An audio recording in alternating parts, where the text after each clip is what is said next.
نحمده ونستعينه ونستغفره ونؤمن به ونتوكل عليه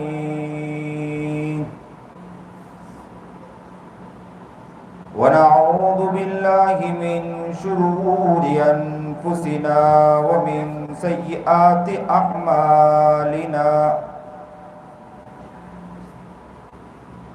من يهده الله فلا مضل له ومن يضلله فلا هادي له ونشهد أن لا إله إلا الله وحده لا شريك له ونشهد أن سيدنا ومولانا محمدا عبده ورسوله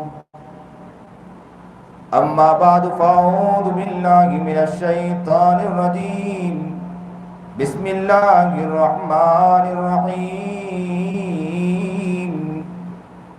فإن تولوا فقل حسبي الله لا إله إلا هو عليه توكلت وهو رب العرش العظيم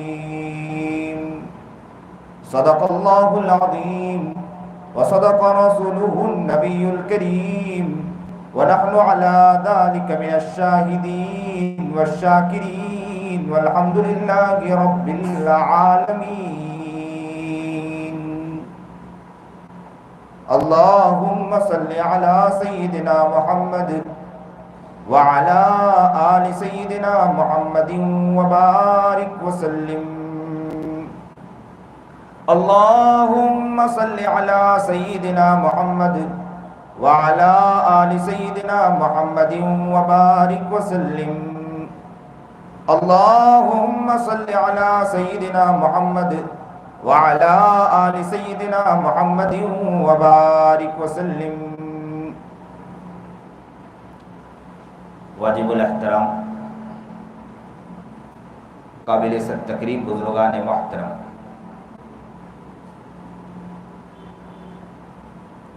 یہ مہینہ محرم کا مہینہ ہے، اسلامی سال کی شروعات اسی مہینے سے ہوتی ہے اور اسلامی ہجری سال بھی اسی سے شروع ہوتا ہے۔ سال کی شروعات بھی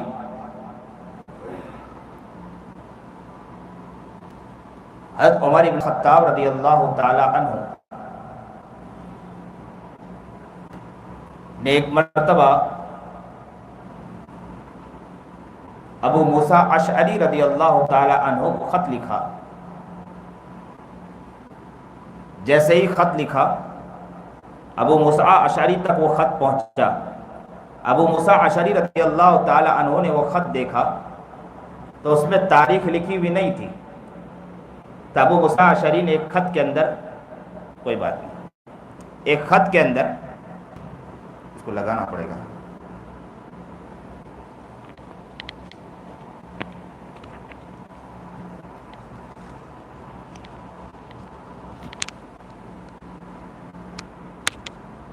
تو ایک خط کے اندر یہ لکھ دیا، حضرت عمر ابن خطاب سے کہا کہ اسلام عالمی مذہب ہے، عالمگیر مذہب ہے، تو اسلامی سال کی شروعات بھی ہونا چاہیے، اسلامی تاریخ بھی ہونی چاہیے، اور کتنے خطوط جو لکھے جاتے ہیں کہ کب لکھے گئے، کس وقت پہنچے، حکم کیا نافذ کیا گیا، سامنے کس وقت حکم نافذ کیا گیا اور عمل کب کیا گیا، ساری تاریخیں ہونی چاہیے۔ عمر کو یہ مشورہ بہت پسند آیا ابو موسیٰ اشعری کا۔ صحابہ کرام رضوان اللہ تعالیٰ علیہ مجمعین کو، بڑے بڑے اکابر صحابہ، ان کو جمع کیا، عمر ابن خطاب رضی اللہ تعالیٰ عنہ نے مشورہ کیا کہ کیا کرنا چاہیے، سال کی شروعات اسلامی سال تو ہونا چاہیے۔ تو کہا کہ کیا کریں اس متعلق، بعض صحابہ نے مشورہ دیا کہ جناب سرکار دو عالم صلی اللہ علیہ وسلم کی پیدائش جو ہوئی نا، ان سال سے اسلامی سال کی شروعات کی جائے، لیکن مسئلہ عمر ابن خطاب رضی اللہ تعالی عنہ نے فرمایا کہ نبی کریم جناب سرکار دو عالم صلی اللہ علیہ وسلم کی پیدائش سے تو یہ الگ بات ہے کہ ہم سب مانتے ہیں آقا نامدار جناب سرکار دو عالم صلی اللہ علیہ وسلم کی پیدائش ہوئی، ظلمات چھٹ گئے، آقا نامدار جناب سرکار دو عالم صلی اللہ علیہ وسلم کی پیدائش ہوئی، 14 کنگورے گر گئے، کئی واقعات رونما ہوئے، کیونکہ نبی کی آمد ہوئی، کسی اور کی آمد نہیں ہوئی۔ کون آیا؟ محمد عربی جناب سرکار دو عالم صلی اللہ علیہ وسلم آیا۔ نبی کریم جناب سرکار دو عالم صلی اللہ علیہ وسلم کی آمد تو آمد ہی ہے، لیکن عمر ابن خطاب رضی اللہ تعالی عنہ نے فرمایا کہ ایک تو تاریخ میں بھی آگے پیچھے، تو پھر دوسرا مشورہ لیا گیا، تو نبوت سے کہا گیا، لیکن ایک مشورہ وفات کے اوپر بھی آیا۔ حضرت عمر ابن خطاب رضی اللہ تعالی عنہ نے، میں جلدی جلدی بتلانا چاہتا ہوں کیونکہ ہو سکتا ہے آپ کے سامنے یہ باتیں آ چکی ہیں، وفات سے متعلق بتلایا گیا، تو وفات سے متعلق بھی یہی بات آئی کہ نبی کریم جناب سرکار دو عالم صلی اللہ علیہ وسلم کی وفات ہم سب کے لیے غمزدہ کی غم کی بات ہے، اور اس سے شروعات کی جائے مناسب نہیں معلوم ہوتا ہے۔ بچے خاموش رہے تاکہ یہ ہے کہ دوسرے لوگوں کو سننے میں دقت محسوس نہ ہو، اس لیے کہا جاتا ہے کہ بچوں کو مسجد میں لایا بھی جائے اس لیے کہ تربیت کی جائے، لیکن کہتے ہیں چھوٹے بچوں کو مسجد میں نہ بھی لایا جائے تاکہ نمازیوں کے اندر خلل واقع نہ ہو۔ بہت اچھا غور سے مجمع سنتا ہوا توجہ وہاں چلی جاتی ہے، وہ بچے ادھر سے ادھر چھیڑ رہے ہیں۔ اب بہت پیارے ہو ماشاءاللہ، آپ ہی ٹک لگا کر بیٹھو گے تو بوڑھوں کو کام دو بھائی، یہ کام آپ کا نہیں ہے۔ بچوں آپ آ جاؤ، آگے سے آ جاؤ، آپ کو ادب ہونا چاہیے، احترام ہونا چاہیے، سمجھے کہ نہیں؟ ابھی سے ادب سیکھو گے تو بہت آگے جاؤ گے۔ یہ بوڑھوں کو جگہ دو ادھر بیٹھنے کی، جوانوں کا کام پیچھے بیٹھنا نہیں ہے بھائی، سمجھے کہ نہیں؟ بوڑھوں کا کام ہے، بیچارے پیچھے بیٹھے ٹیک لگا کر، وہ بیچارے سنے اچھی طرح۔ اب یہ نوجوان جا کر پیچھے بیٹھ جائے کیا کام کریں گے؟ اور کہتے ہیں کہ بڑی بڑی باتیں کرتے ہیں، ہم بہت کریں گے انشاءاللہ، ساتھ دیں گے آپ کو، لیکن جب ساتھ دینے کا وقت آتا ہے تو ٹک لگا کر پیچھے بیٹھے ہوتے ہیں۔ مولوی تم بیان کرو، ہم بیٹھ کے سن رہے ہیں پیچھے سے آپ کی باتیں، سمجھے؟ تو وفات سے متعلق بات آئی، حضرت عمر ابن خطاب نے بھی اس مشورے کو نہیں مانا۔ ہجرت سے ایک مشورہ آیا، ہجرت سے متعلق، جیسے ہی ہجرت سے متعلق یہ مشورہ آیا تو یہ پسند اس لیے بھی آیا کہ ہجرت جو ہے نا وہ فتح کو بتلا رہی تھی۔ ہجرت کس کو بتلا رہی تھی؟ فتح کو بتلا رہی تھی،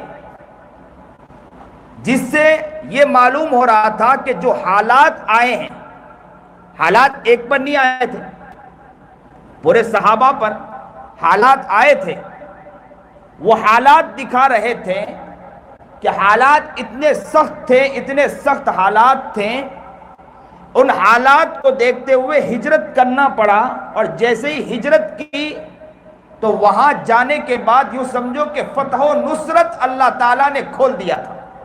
مدینہ منورہ آنے کے بعد جہاں نماز چھپ کے پڑھتے تھے وہاں نماز کھل کر پڑھتے تھے، اور یہاں تک کہ آج مجھے خوشی بھی ہے کہ یہاں مسجد میں بیٹھے اللہ سے میں دعا کرتا ہوں کہ میں جس وقت آیا تھا مجھے بتلایا گیا تھا کہ مسجد کا ارادہ بھی میں نے کہا تھا کہ مسجد کو بڑا کریے۔ اس وقت میرے دل میں خیال آیا کہ مسجد بہت چھوٹی ہے، میں نے کسی فرد سے کہا کہ مسجد بہت چھوٹی ہے، مسجد بڑی ہونی چاہیے۔ میرا مزاج ہے کہ میں جہاں بھی ایسی مسجد دیکھتا ہوں تو میں کہا کرتا ہوں، تو پھر دل میں خیال آیا کہ قریب میں جگہ تو ہے نہیں، کہاں مسجد بڑی ہوگی، لیکن پھر بھی میں نے احباب سے کہا کہ اگر کوشش کی جائے تو کچھ نہ کچھ ہوگا۔ تو کسی نے کہا کہ انشاءاللہ ارادہ کر رہے ہیں ہم لوگ۔ جب ارادے کی بات آئی تو میں نے اسی وقت رمضان میں اعلان کر دیا تھا کھل کر، اور میں نے کہا تھا کہ آپ لوگ انشاءاللہ دم بھر لیں، پھر یاد رکھو کہ راستہ کھولنے والی ذات اس سے بے کریم کی ہے۔ آپ کوشش کریں، طاقت دینے والی ذات اس کی ہے. یاد رکھو کمال آپ میں نہیں، کرنے والی ذات اللہ کی ہے. آپ کو آگے بڑھنا ہے، طاقت اللہ عطا فرمائے گا. محنت آپ کریں، کوشش آپ کریں، رستہ اللہ کھولے گا. کریے تو صحیح، آگے تو بڑھیں. کتنوں کو دیکھا ہے کیسے کیسے کام میں آگے بڑھتے ترقی پاتے ہیں. ہم کس کا گھر بنا رہے؟ اللہ کا گھر بنا رہے. وہ رب کعبہ کی قسم کھا کر کہہ سکتا ہوں کہ جس کا گھر بنا رہے اللہ ضرور ساتھ دے گا انشاءاللہ. نبی کریم جناب سرکار دو عالم صلی اللہ علیہ وسلم مدینہ منورہ پہنچتے ہی کام پہلا کیا مسجد بنائی اور لگ گئے. سارے صحابہ ایک ساتھ لگ گئے. میں تو کہتا ہوں ایک کام یہاں پر اس علاقے میں یہ بھی کریں انشاءاللہ سب مل کر کہ یہ علاقے کے سارے لوگ جہاں پر مزدور لگیں گے انشاءاللہ ہم سب ساتھ لگیں گے انشاءاللہ. اینٹ ہم لگائیں گے، ریتی کپچی ہم لائیں گے انشاءاللہ اور وہاں پر کام کریں اور یہ کہیں گے اللہ تیرا گھر بن رہا ہے. مدینہ منورہ میں جس طرح لوگوں نے مل کر گھر بنایا تھا، اللہ کا گھر بنایا تھا، سب ایک ساتھ مل گئے تھے. اسی وقت آقا نامدار محمد جناب سرکار دو عالم صلی اللہ علیہ وسلم بھی خدمت میں لگے ہوئے تھے. کون لگا ہے؟ محمد عربی جناب سرکار دو عالم صلی اللہ علیہ وسلم مسجد کی خدمت میں لگے ہوئے. ہم ان سے بڑھ کر تو نہیں ہے نا. گھر کس کا ہے؟ اللہ کا گھر ہے. آج بھی ایسی بہت سی جگہ ہیں، ایسی مسجدیں ہیں جس کے بارے میں کہا جاتا ہے کہ وہاں کوئی مزدوروں نے کام نہیں کیا ہے، بس مزدور کو بلایا گیا تھا دکھانے کے لیے، باقی سارے علاقے والوں نے مل کر محنت کی اور پوری مسجد کو تعمیر کی. نیت تو کرو اور کہو لوگوں کو کہ ہم نے اس بستی والے چھوٹے ہیں کیسے بھی ہیں لیکن ہم سب نے مل کر ایک ساتھ مسجد کی تعمیر کی ہے. اور حالات چل رہے ہیں، دنیا کو بھی دکھا دے کہ تم چاہے اپنی بھرپور کوشش کر لیں، ہم بھی اپنی بھرپور طاقت اللہ کے گھر کو بنانے میں لگا رہے ہیں. تم مسجد سے کوسوں دور کرو، ہم مسجد سے اتنا چھوڑ رہے ہیں، ہم اپنے رب کے گھر کو اپنے ہاتھ سے بنا رہے ہیں. اللہ ہمیں وہ طاقت عطا فرما دے، ہمیں وہ ہمت عطا فرما دے. رمضان میں وہ آواز لگائی تھی لیکن اللہ کا شکر ہے کہ وہ آواز لگی. کمزور کا آواز لگانا تھا لیکن اللہ نے اس کو دل میں اتار کر یہاں مسجد کی تعمیر ہونے والی ہو. سنا ہے کہ ان قریب جگہ بھی لینا ہے، لینے والے ہیں. اس کی کوشش یا کافی حد تک کام پہنچ بھی چکا، بات بھی ہو چکی ہے. اللہ تو اس کو کامیاب کرنے والا، تو ہی کامیابی عطا فرما دے. آپ کو قبول فرمائے. آپ اسی طرح ہمت کریں، کوشش کریں، کامیابی کی طرف بھاگیں. انشاءاللہ ضرور اللہ آپ کو کامیاب کرے گا، انشاءاللہ ناکام نہیں کرے گا. یاد رکھو کہ یہ جو ہے نا اسلامی سال کی جو شروعات ہیں ہجرت سے بتلا کر یہاں پر یہ بات بھی بتلائی گئی ہے کہ فتح و نصرت جو ہے نا کافی مشکلات اور مسائل کے بعد آتے ہیں. جب تک مکہ المکرمہ میں نبی کریم جناب سرکار دو عالم صلی اللہ علیہ وسلم تھے سخت تکلیفیں دی گئی، صحابہ کو سخت ستایا گیا، سخت تکلیفیں دی گئی. ایسا ٹارچر کیا گیا، ایسا ٹارچر کیا گیا کہ صحابہ کرام رضوان اللہ تعالی علیہم اجمعین کا جب واقعہ سنتے تو آنکھوں آنسو بہانے پر مجبور ہو جاتے.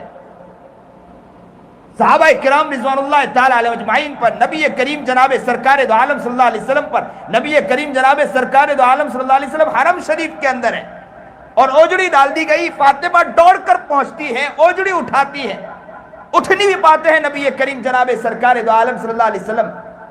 یہ حال تھا کہ سخت ستایا گیا.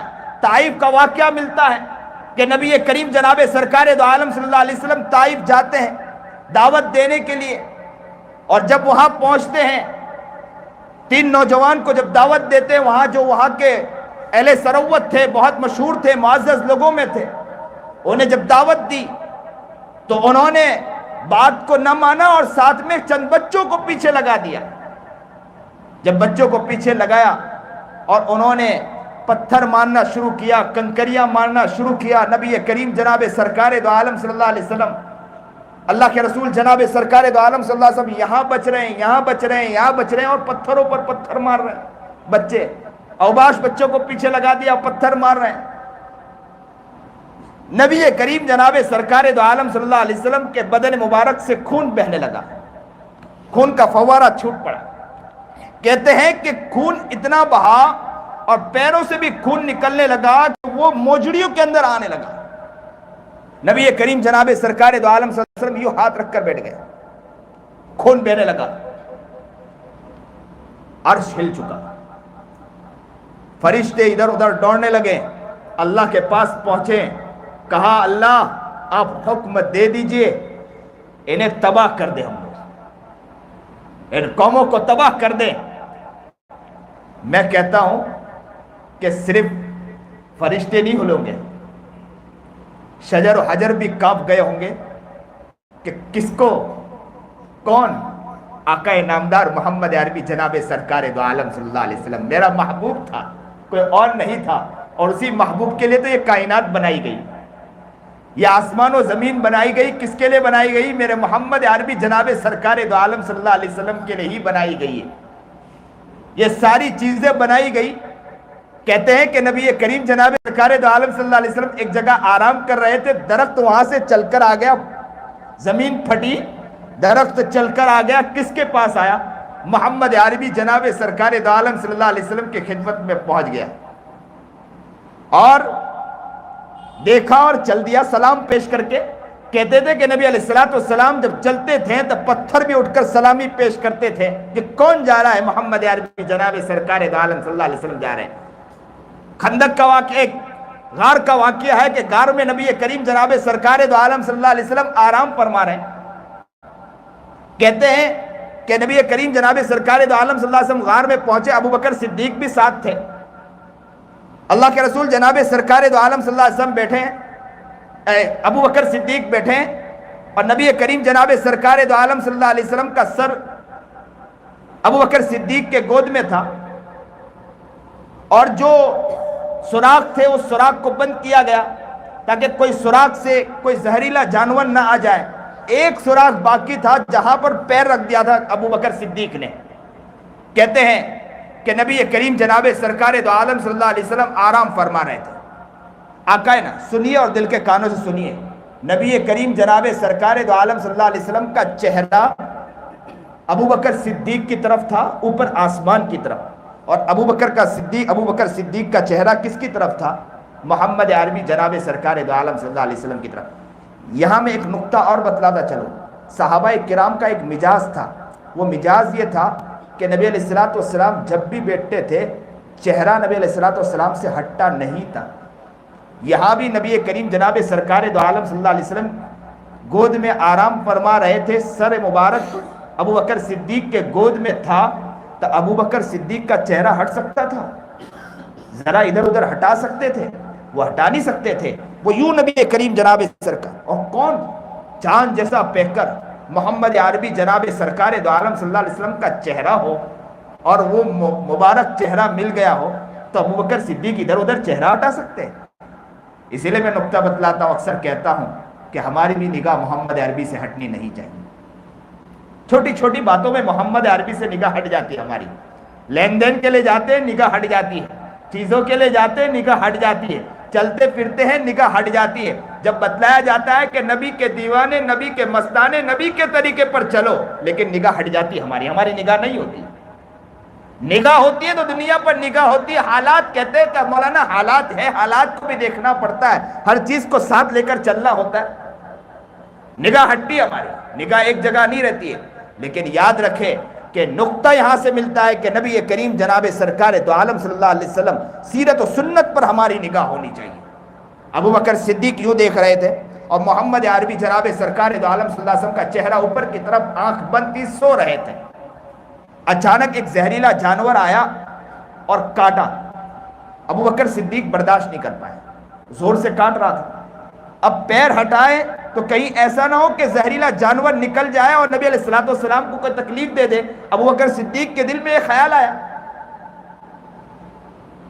لیکن نبی کریم جناب سرکار دو عالم صلی اللہ علیہ وسلم آرام میں تھے، تو ابو بکر صدیق نے سوچا کہ میں اٹھا تو سکتا نہیں ہوں، اٹھاؤں گا تو نبی علیہ الصلوۃ والسلام کو تکلیف پہنچ جائے گی، اور آنکھوں سے آنسو کا قطرہ نکلا۔ ابو بکر چہرہ تو ہٹا بھی نہیں سکتے تھے، بس یوں دیکھ رہے تھے، آنسو کا قطرہ نکلا، اور قطرہ نکلنے کے بعد محمد عربی جناب سرکار دو عالم صلی اللہ علیہ وسلم کے چاند جیسے چہرے پر گرا۔ گرنا تھا، نبی علیہ الصلوۃ والسلام کی آنکھ کھلی اور یوں دیکھا ابو بکر صدیق کو، کہا کہ ابو بکر کیا ہوا، کیوں رو رہے؟ تو کہا اللہ کے رسول آپ آرام فرمائیے، کوئی بات نہیں۔ تو کہا ابو بکر بتلائیے کیا بات ہے؟ کہا اللہ کے رسول آپ آرام کیجئے، کوئی مسئلہ نہیں ہے۔ تو کہا ابو بکر بتلائیے کیا بات ہے؟ تو ابو بکر نے کہا اللہ کے رسول کیا بتلاؤں، میرے ماں باپ آپ پر قربان ہو، بس ایک زہریلا جانور ہے جو مجھے کاٹ رہا ہے، جس کی تکلیف میں برداشت نہیں کر پایا، اس لیے آنکھوں سے آنسو نکل آئے۔ اللہ کے رسول جناب سرکار دو عالم صلی اللہ علیہ وسلم نے وہ پیر ہٹوایا اور کہا لعاب لگایا، پیر اچھا ہو گیا، لیکن یہاں ایک نقطہ لکھا ہے کہ وہ جانور ابو بکر صدیق کو کیوں کاٹ رہا تھا، وہ جانور ابو بکر صدیق کو کیوں کاٹ رہا تھا؟ کہتے ہیں کہ وہ جانور اس لیے کاٹ رہا تھا کہ وہ زہریلا جانور کہہ رہا تھا کہ اے ابو بکر میں کب سے دعا کر رہا تھا کہ محمد عربی کا چہرہ دیکھوں، آج نبی کریم جناب سرکار دو عالم صلی اللہ علیہ وسلم اس غار میں آئے ہیں اور میں سوچ رہا تھا کہ نبی علیہ السلام کی زیارت کروں، تو نے پیر رکھ دیا، تو پیر تو ہٹا، مجھے بھی نبی کریم جناب سرکار دو عالم صلی اللہ علیہ وسلم کی زیارت تو کرنے دے۔ اللہ اکبر کبیرہ، یہ تھے کہ دوڑ لگاتے تھے کہ محمد عربی جناب سرکار دو عالم صلی اللہ علیہ وسلم کی زیارت کریں۔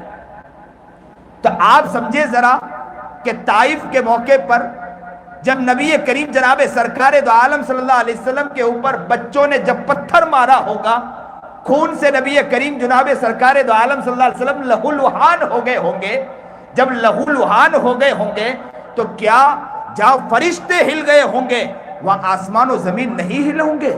وہاں شجر و حجر نہیں ہلے ہوں گے؟ کیا شجر و حجر نے اللہ سے دعا نہیں کی ہوگی، اللہ میں کن کو دیکھ رہا ہوں؟ محمد عربی کو دیکھ رہا ہوں۔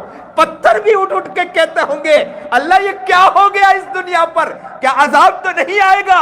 کیونکہ محمد عربی جناب سرکار دو عالم صلی اللہ علیہ وسلم کو ستایا جا رہا ہے، انہیں پتھر مارا جا رہا ہے، اور محمد عربی جناب سرکار دو عالم صلی اللہ علیہ وسلم پر جب حجر پھینکا جائے، پتھر پھینکا جائے، تو کیوں وہ اٹھ کر بھی کہتے نہیں ہوں گے؟ وہ بھی تو مچل گئے ہوں گے، آسمان مچل گئے، زمین مچل گئے، فرشتے دوڑ پڑے اللہ کے پاس، اللہ سے جا کر کہنے لگے اللہ اجازت دے دیجئے دونوں پہاڑوں کے درمیان انہیں وہ کر دو، وہ ختم کر دیں۔ اللہ کے رسول اللہ تعالیٰ نے فرمایا کہ فرشتوں جاؤ آپ کر لو، لیکن محمد عربی جناب سرکار دو عالم صلی اللہ علیہ وسلم سے اجازت بھی لے لینا۔ اللہ کے رسول جناب سرکار دو عالم صلی اللہ علیہ وسلم کی خدمت میں فرشتے آئے اور کہا آپ کہیں، آپ کو واقعہ تو معلوم ہے۔ اللہ کے رسول جناب سرکار دو عالم صلی اللہ علیہ وسلم نے فرمایا نہ کہ کہ ہو سکتا ہے ان کی نسلوں میں کوئی ایسا ہو کہ جو دین قبول کر لے۔ کہتے خون ایک باغ میں جا کے بٹھایا اور باغ کے اندر اللہ کے رسول جناب سرکار دو عالم صلی اللہ علیہ وسلم کا وہ باغبان تھا، اس نے پانی پیش کیا۔ اللہ کے رسول جناب سرکار دو عالم صلی اللہ علیہ وسلم نے بسم اللہ الرحمن الرحیم پڑھ کر تو فوراً اس باغبان نے کہا کہ مجھے یہاں کے آپ نہیں لگتے ہو، کیونکہ یہ الفاظ تو کہا کہ میں مسلمان۔ اللہ کے رسول جناب سرکار دو عالم صلی اللہ علیہ وسلم نے ان کو دعوت پیش کی تو اس نے اسلام قبول کر لیا۔ اللہ کے رسول جناب سرکار دو عالم صلی اللہ علیہ وسلم بہت غمزدہ تھے طائف سے آ کر، کیونکہ نبی علیہ السلام کے ذہن میں یہ تھا کہ کفار مکہ بھی میری بات نہیں سن رہے ہیں، چلو طائف چلا جاؤں، طائف والے میری بات سن لیں گے۔ لیکن طائف والے اس سے بھی سخت نکلے، طائف والوں نے بچوں کو لگایا، پیٹا، مارا۔ نبی علیہ السلام غمزدہ تھے، اور یہیں پر یہ بات ملتی ہے کہ نبی کریم جناب سرکار دو عالم صلی اللہ علیہ وسلم کے اس غم کو ہلکا کرنے کے لیے اللہ رب العزت نے اپنے پاس بلا لیا، اپنے پاس بلایا۔ ابو بکر صدیق نے جس کی تصدیق کی، اسے راتوں رات جب یہاں سے نکلے اور مسجد اقصیٰ اور مسجد اقصیٰ سے اللہ تعالیٰ کے پاس جب پہنچے، آسمان کے اوپر سے گزرتے ہوئے اللہ کے پاس جب پہنچے، تو جب آئے تو کفار مکہ نے ابو بکر صدیق کے پاس آ کر کہا کہ تیرا نبی تو ایسا کہتا ہے کہ راتوں رات میں پہنچ گیا بات۔ تو ابو بکر صدیق نے کہا کہ محمد عربی جناب سرکار دو عالم صلی اللہ علیہ وسلم نے کہا ہے تو بات پکی اور سچی ہے۔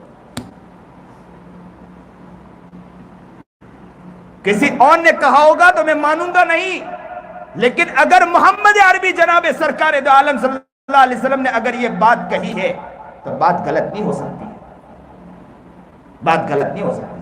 اس لیے تو ابو بکر کو صدیق کہا گیا، اور کیا محبت تھی ابو بکر کو، کیا محبت تھی نبی کریم جناب سرکار دو عالم صلی اللہ علیہ وسلم سے، حد درجہ محبت تھی۔ کہتے ہیں ابو بکر کے بھی ایک مرتبہ کفار مکہ نے پکڑ کے انہیں خوب مارا، ادمرا کر دیا، کہتے ہیں بے ہوش کی طرح ہو گئے، گھر میں لیٹے ہوئے تھے، ہوش آیا، جیسے ہی ہوش آیا ابو بکر صدیق کو تو آنکھ کھولتے ہی اپنے گھر کے افراد، عورتیں بیٹھی تھی، ان سے کہا کہ محمد عربی جناب سرکار دو عالم صلی اللہ علیہ وسلم کہاں ہے؟ تو کہا کہ اللہ کے رسول وہی ہیں۔ تو کہا کہ مجھے اللہ کے رسول کے پاس جانا ہے۔ تو کہا کہ آپ کچھ کھا لیجئے، بعد میں اللہ کے رسول کے پاس جائیے، آپ کی حالت ایسی نہیں ہے۔ تو کہا نہیں، دو عورتوں کے سہارے پر اللہ کے رسول کے پاس پہنچے، اور جیسے ہی نبی کریم جناب سرکار دو عالم صلی اللہ علیہ وسلم کو ابو بکر نے دیکھا، بس دیکھنا تھا، کہتے چل بھی نہیں سکتے تھے، لیکن جیسے ہی ابو بکر نے محمد عربی جناب سرکار دو عالم صلی اللہ علیہ وسلم کو دیکھا، ہاتھ دونوں چھوڑے، لپک پڑے محمد عربی جناب سرکار دو عالم صلی اللہ علیہ وسلم سے اور چومنے لگے۔ یہ محبت تھی، حد درجہ محبت تھی۔ اسی لیے تو نبی کریم جناب سرکار دو عالم صلی اللہ علیہ وسلم کے بارے میں آتا ہے کہ جب آخری موقع پر نبی علیہ السلام نے بلیغ خطبہ دیا اور فرمایا کہ اب کسی کو مجھ سے بدلہ لینا ہو بدلہ لے لیجئے، کسی کو مجھ سے جو کرنا ہو، تو لوگ سمجھ نہیں پائے، لیکن ابو بکر صدیق پیچھے بیٹھے تھے، سمجھ گئے کہ اللہ کے رسول کا آخری وقت ہے دنیا کے اندر۔ بس یہ سننا تھا۔ ابو بکر صدیق زاروں قطار رو پڑے، خوب رو رہے تھے، ہچکیاں مار مار کے رو رہے تھے، کیونکہ ابو بکر صدیق سمجھ گئے تھے، کیونکہ ایسی محبت تھی ابو بکر صدیق کو نبی کریم جناب سرکار دو عالم صلی اللہ علیہ وسلم سے کہ ایک ایک اشارے کو سمجھ جایا کرتے تھے۔ نبی کریم جناب سرکار دو عالم صلی اللہ علیہ وسلم نے خطبہ دینے کے بعد کہا کہ جس کو بدلہ لینا ہو بدلہ لینا۔ ایک شخص واقعہ نکلا تو اسے بھی بتلا دوں۔ کہتے ہیں کہ ایک شخص بیٹھا تھا، وہ کھڑا ہوا کہ اللہ کے رسول مجھے بدلہ لینا ہے، مجھے آپ سے بدلہ لینا ہے۔ جیسے یہ کہا، صحابہ اکرام رضوان اللہ تعالیٰ علیہ اجمعین کی نگاہ اس شخص کے پر پڑی، کہنے لگے کہ محمد عربی جناب سرکار دو عالم صلی اللہ علیہ وسلم سے تو بدلہ لینا چاہتا ہے۔ تو اللہ کے رسول جناب سرکار دو عالم صلی اللہ علیہ وسلم نے فرمایا کہ اسے روکو نہیں، آنے دو، اس لیے کہ جو بدلہ ہے میں یہی دے دوں، اللہ کے پاس میں اس کا جواب نہیں دے سکتا۔ پھر صحابہ کی آنکھوں میں آنسو تھے، زاروں قطار رو رہے تھے، اور اللہ کے رسول جناب سرکار دو عالم صلی اللہ علیہ وسلم کی طرف نگاہ تھی۔ پھر اس شخص کی طرف دیکھنے لگے اور کہنے لگے کہ تو محمد عربی جناب سرکار دو عالم صلی اللہ علیہ وسلم سے بدلہ لینا چاہتا ہے، کیا ہو گیا تجھے؟ بیٹھ جا تو۔ اللہ کے رسول جناب سرکار دو عالم صلی اللہ علیہ وسلم نے فرمایا کہ آنے دو اسے، آنے دو۔ اور صحابہ پھر کہنے لگے کہ تجھے کیا ہو گیا، بیٹھ جا۔ اس شخص نے کہا مجھے بدلہ لینا ہے نبی علیہ السلام سے۔ اللہ کے رسول نے کہا آنے دیجیے اسے۔ وہ شخص آگے بڑھتا ہے، صحابہ کرام رضوان اللہ تعالیٰ اجمعین کی چیخیں نکل جاتی ہے، زاروں قطار رونے لگ جاتے ہیں، دیکھتے ہیں کہ محمد عربی جناب سرکار دو عالم صلی اللہ علیہ وسلم سے بدلہ لینا چاہتا ہے۔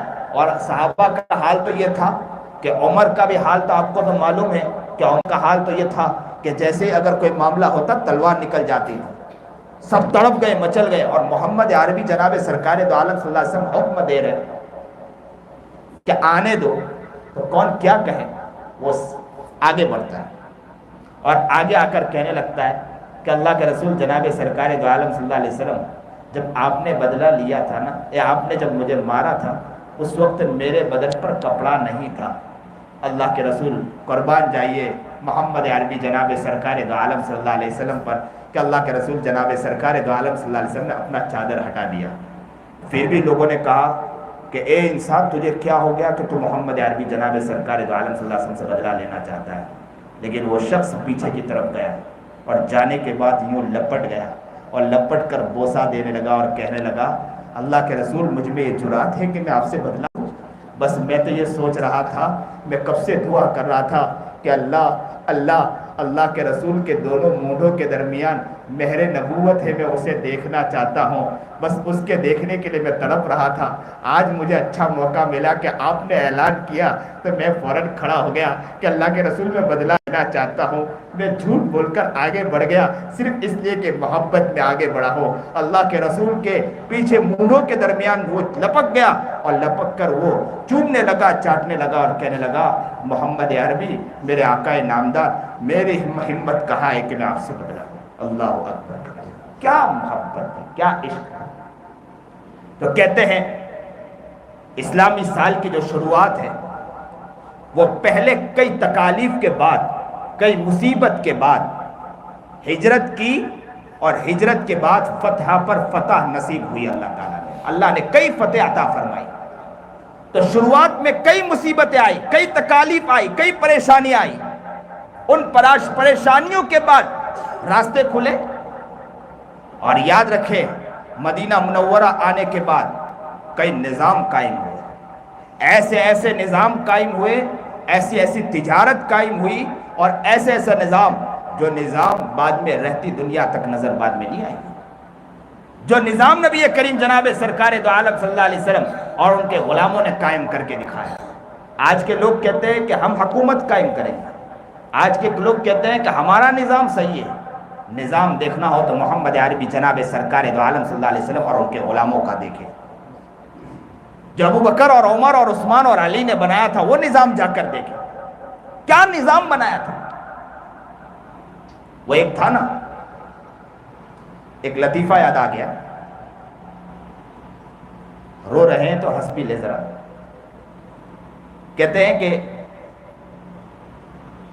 ایک پیر صاحب تھے، چلے گئے ایک علاقے میں، ان کے مرید صاحب بھی تھے۔ جب بستی میں گئے تو وہ ہر چیز 2 روپے میں مل رہی تھی، جو بھی سامان خریدو 2 روپے میں، جو بھی چیز خریدو 2 روپے میں۔ تو جو مرید تھا وہ للچا گیا کہ موقع بہت اچھا ہے، یہاں تو اچھے اچھے کھانے مل رہے، چیزیں مل رہے صرف 2 روپے کے اندر۔ پیر صاحب 2 دن گزر گئے، 3 دن گزرنے کے بعد کہنے لگے چلو نکل جاتے ہیں۔ تو کہنے لگے کہ میں تو یہاں سے جانے والا نہیں ہوں، اس لیے کہ یہاں پر تو اچھے اچھے کھانے ملتے ہیں، صرف سستے میں 2 روپے ملتے ہیں۔ وہیں رک گیا۔ انہوں نے بہت سمجھایا پیر صاحب نے کہ رکنے کی ضرورت نہیں، حالات ہے ایسی جگہ پر جہاں پر، جسے ایسے علاقے کو کہا جاتا ہے اندھی نگری ہے، اندھی نگری میں رکا نہیں جاتا ہے، لوگ اندھے ہوتے ہیں۔ ہمارا انڈیا بھی اندھی نگری کی طرف جا رہا ہے، اسی طرف جا رہا ہے۔ تو کہا اندھی نگری، رکے مت چلیے۔ کہا کہ نہیں میں تو یہی رکوں گا۔ رک گیا۔ کہتے ہیں کچھ دن نہیں گزرے، اچانک ایک گھر بن رہا تھا، ایک شخص جا رہا تھا، وہ گھر گرا اور وہ شخص دب کے مر گیا۔ بادشاہ سلامت نے محل کے اندر فیصلے کے لیے بلایا کہ لاؤ بلائیے۔ لوگ پہنچ گئے تو بادشاہ سلامت نے کہا کہ مکان مالک کو بلایا جائے۔ مکان مالک کو بلا کر کہا کہ اس کو سلی دی جائے۔ اس شخص نے کہا کہ بادشاہ سلامت معاف کر دیجئے، میری غلطی نہیں ہے، جس نے مکان بنایا ان کی غلطی ہے۔ بادشاہ نے کہا جس نے مکان بنایا اس کو بلا کے لاؤ۔ مستری کو بلا کر لایا گیا۔ مستری نے جب دیکھا کہ سلی پر لٹکنا تو اس نے فوراً معافی منت و سماجت کرنے لگا کہ سلی تو سلی ہوتی ہے نا۔ کہنے لگا کہ بادشاہ سلامت میری غلطی نہیں ہے، میں تو جب گارا بنا رہا تھا سیمنٹ کے اندر تو اس وقت ایسا ہوا کہ وہ جو پانی ڈالنے والے نے پانی زیادہ ڈال دیا، جس کی وجہ اس نے کہا، مستری نے کہا کہ غلطی میری نہیں ہے، سیمنٹ جو ہے نا وہ پانی والی آئی تھی جس کی وجہ سے وہاں کچا مال آیا اور مکان گر گیا۔ تو کہا اسے بلایا جائے، مزدور کو بلایا جائے۔ مزدور کو بلایا گیا۔ مزدور نے جب دیکھا کہ مجھے سولی پر چڑھایا جائے گا تو فوراً منت و سماجت کرنے لگا اور کہنے لگا، بادشاہ سلامت سے کہنے لگا معاف کر دو مجھے کہ غلطی میری نہیں ہے، بات یہ دراصل یہ ہے کہ جو پانی ڈالتا ہے دوسرا مزدور اس نے پانی زیادہ ڈال دیا جس کی وجہ سے یہ معاملہ ہوا۔ تو کہا اسے بلایا جائے۔ دیکھو عدالت لگی، اسے بلایا گیا اور جیسے ہی وہ آیا بادشاہ سلامت نے کہا کہ بھائی اسے سولی پر چڑھاؤ کہ اس کی وجہ سے مکان گرا، پورے مکان کے گرنے کی وجہ سے ایک شخص کی موت ہو گئی۔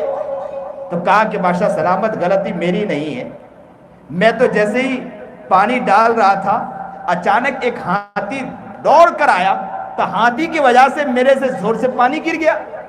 تو کہا ہاتھی کے مالک کو بلایا جائے۔ ہاتھی کے مالک کو بلایا گیا تو کہا کہ اسے پکڑ کے اسے سولی پر چڑھا دو، حکم نافذ کر دیا۔ وہ بھی منت و سماجت کرنے لگا کہ میری غلطی نہیں ہے، مسئلہ یہ تھا کہ ایک عورت پازیب پہن کر چل رہی تھی، اس کی چھنچھناہٹ کی وجہ سے ہاتھی دوڑ پڑا۔ بھئی آپ کا فیصلہ تو نہیں ہے نا، بادشاہ آپ تو نہیں تھے اس زمانے میں، ہو سکتا ہے کہ دوسری وقت آپ کی کوئی پیدائش ہوئی ہو، کیونکہ اب تو دو پیدائش بھی ہوتی ہے۔ تو کہا کہ بھائی انہیں بلایا جائے۔ تو بادشاہ سلامت کو کہنے لگا کہ پازیب پہنی ہوئی تھی عورت نے، اس کی چھنچھناہٹ کی وجہ سے ہاتھی بدک گیا اور بھاگ گیا۔ تو کہا کہ اس عورت کو بلایا جائے۔ عورت آئی، عورت نے دیکھا کہ مجھے سولی پر چڑھایا جائے گا، وہ منت و سماجت کرنے لگی کہ بات میری غلطی نہیں ہے، جس نے پازیب بنائے اس کی غلطی ہے۔ بولے سنار کو بلایا جائے۔ سنار کو بلایا گیا۔ سنار پتلا دبلا سوکھا تھا، کھاتا بھی کچھ نہیں تھا بیچارہ۔ لایا گیا ہوں، پیش کیا گیا، کہا کہ غلطی تمہاری ہے۔ اب وہ بیچارہ بچ نہیں پایا، تو کہا کہ اسے سولی پر چڑھائے۔ تو کہا گیا کہ سولی پر تو چڑھایا جائے گا، لیکن مسئلہ یہ کہ سولی کا جو سوراخ ہے وہ بہت بڑا ہے اور اس کی گردن بہت چھوٹی ہے، چڑھایا نہیں جا سکتا ہے۔ تو بادشاہ نے کہا کہ کرے کیا؟ تو کہا کہ جو موٹا تازہ ہو اسے بلایا جائے، جو موٹا تازہ ہے اسے بلایا جائے۔ تو وہی مرید صاحب جو کھا کھا کے موٹے ہو چکے تھے، آج کل مریدی کھا کے بڑے ہوتے ہیں، مولوی کے ساتھ چلنے والے زیادہ کھاتے ہیں۔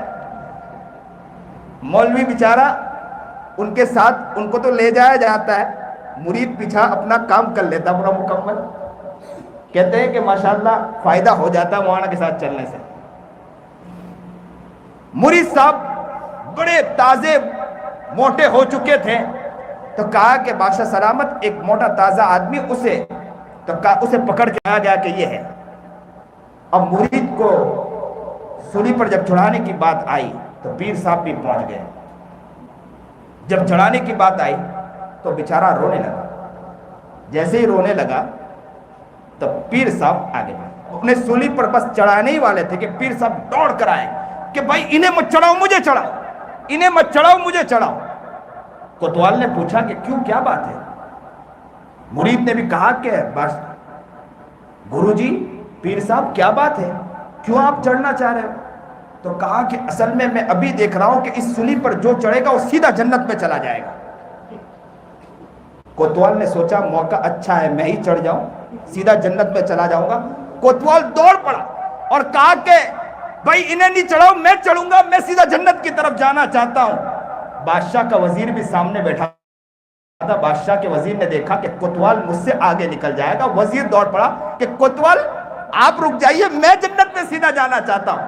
بادشاہ سلامت نے حکم نافذ کیا، آپ لوگ دوڑ رہے ہو، آپ کو شرم نہیں آتی؟ آپ کا بادشاہ پیچھے رہنا چاہتا ہے، آپ پیچھے ہٹو، میں جنت میں جانا چاہتا ہوں۔ سیدھا وہ چڑھ گیا بادشاہ۔ تو کھانے میں بھی تو چڑھتے ہیں، اس میں بھی چڑھ کے بتلائی، تو سیدھا جنت۔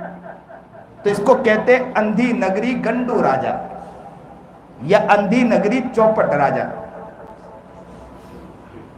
تو یہ حال ہے آج ہماری دنیا، ہمارے اس ماشاءاللہ ہندوستان کا حال بھی یہی ہو رہا ہے۔ دو شخصیت جو پوری حکومت کو چلا رہی ہے اور ماشاءاللہ کیا کیا کھیل کر رہے ہیں، اللہ حفاظت فرمائے۔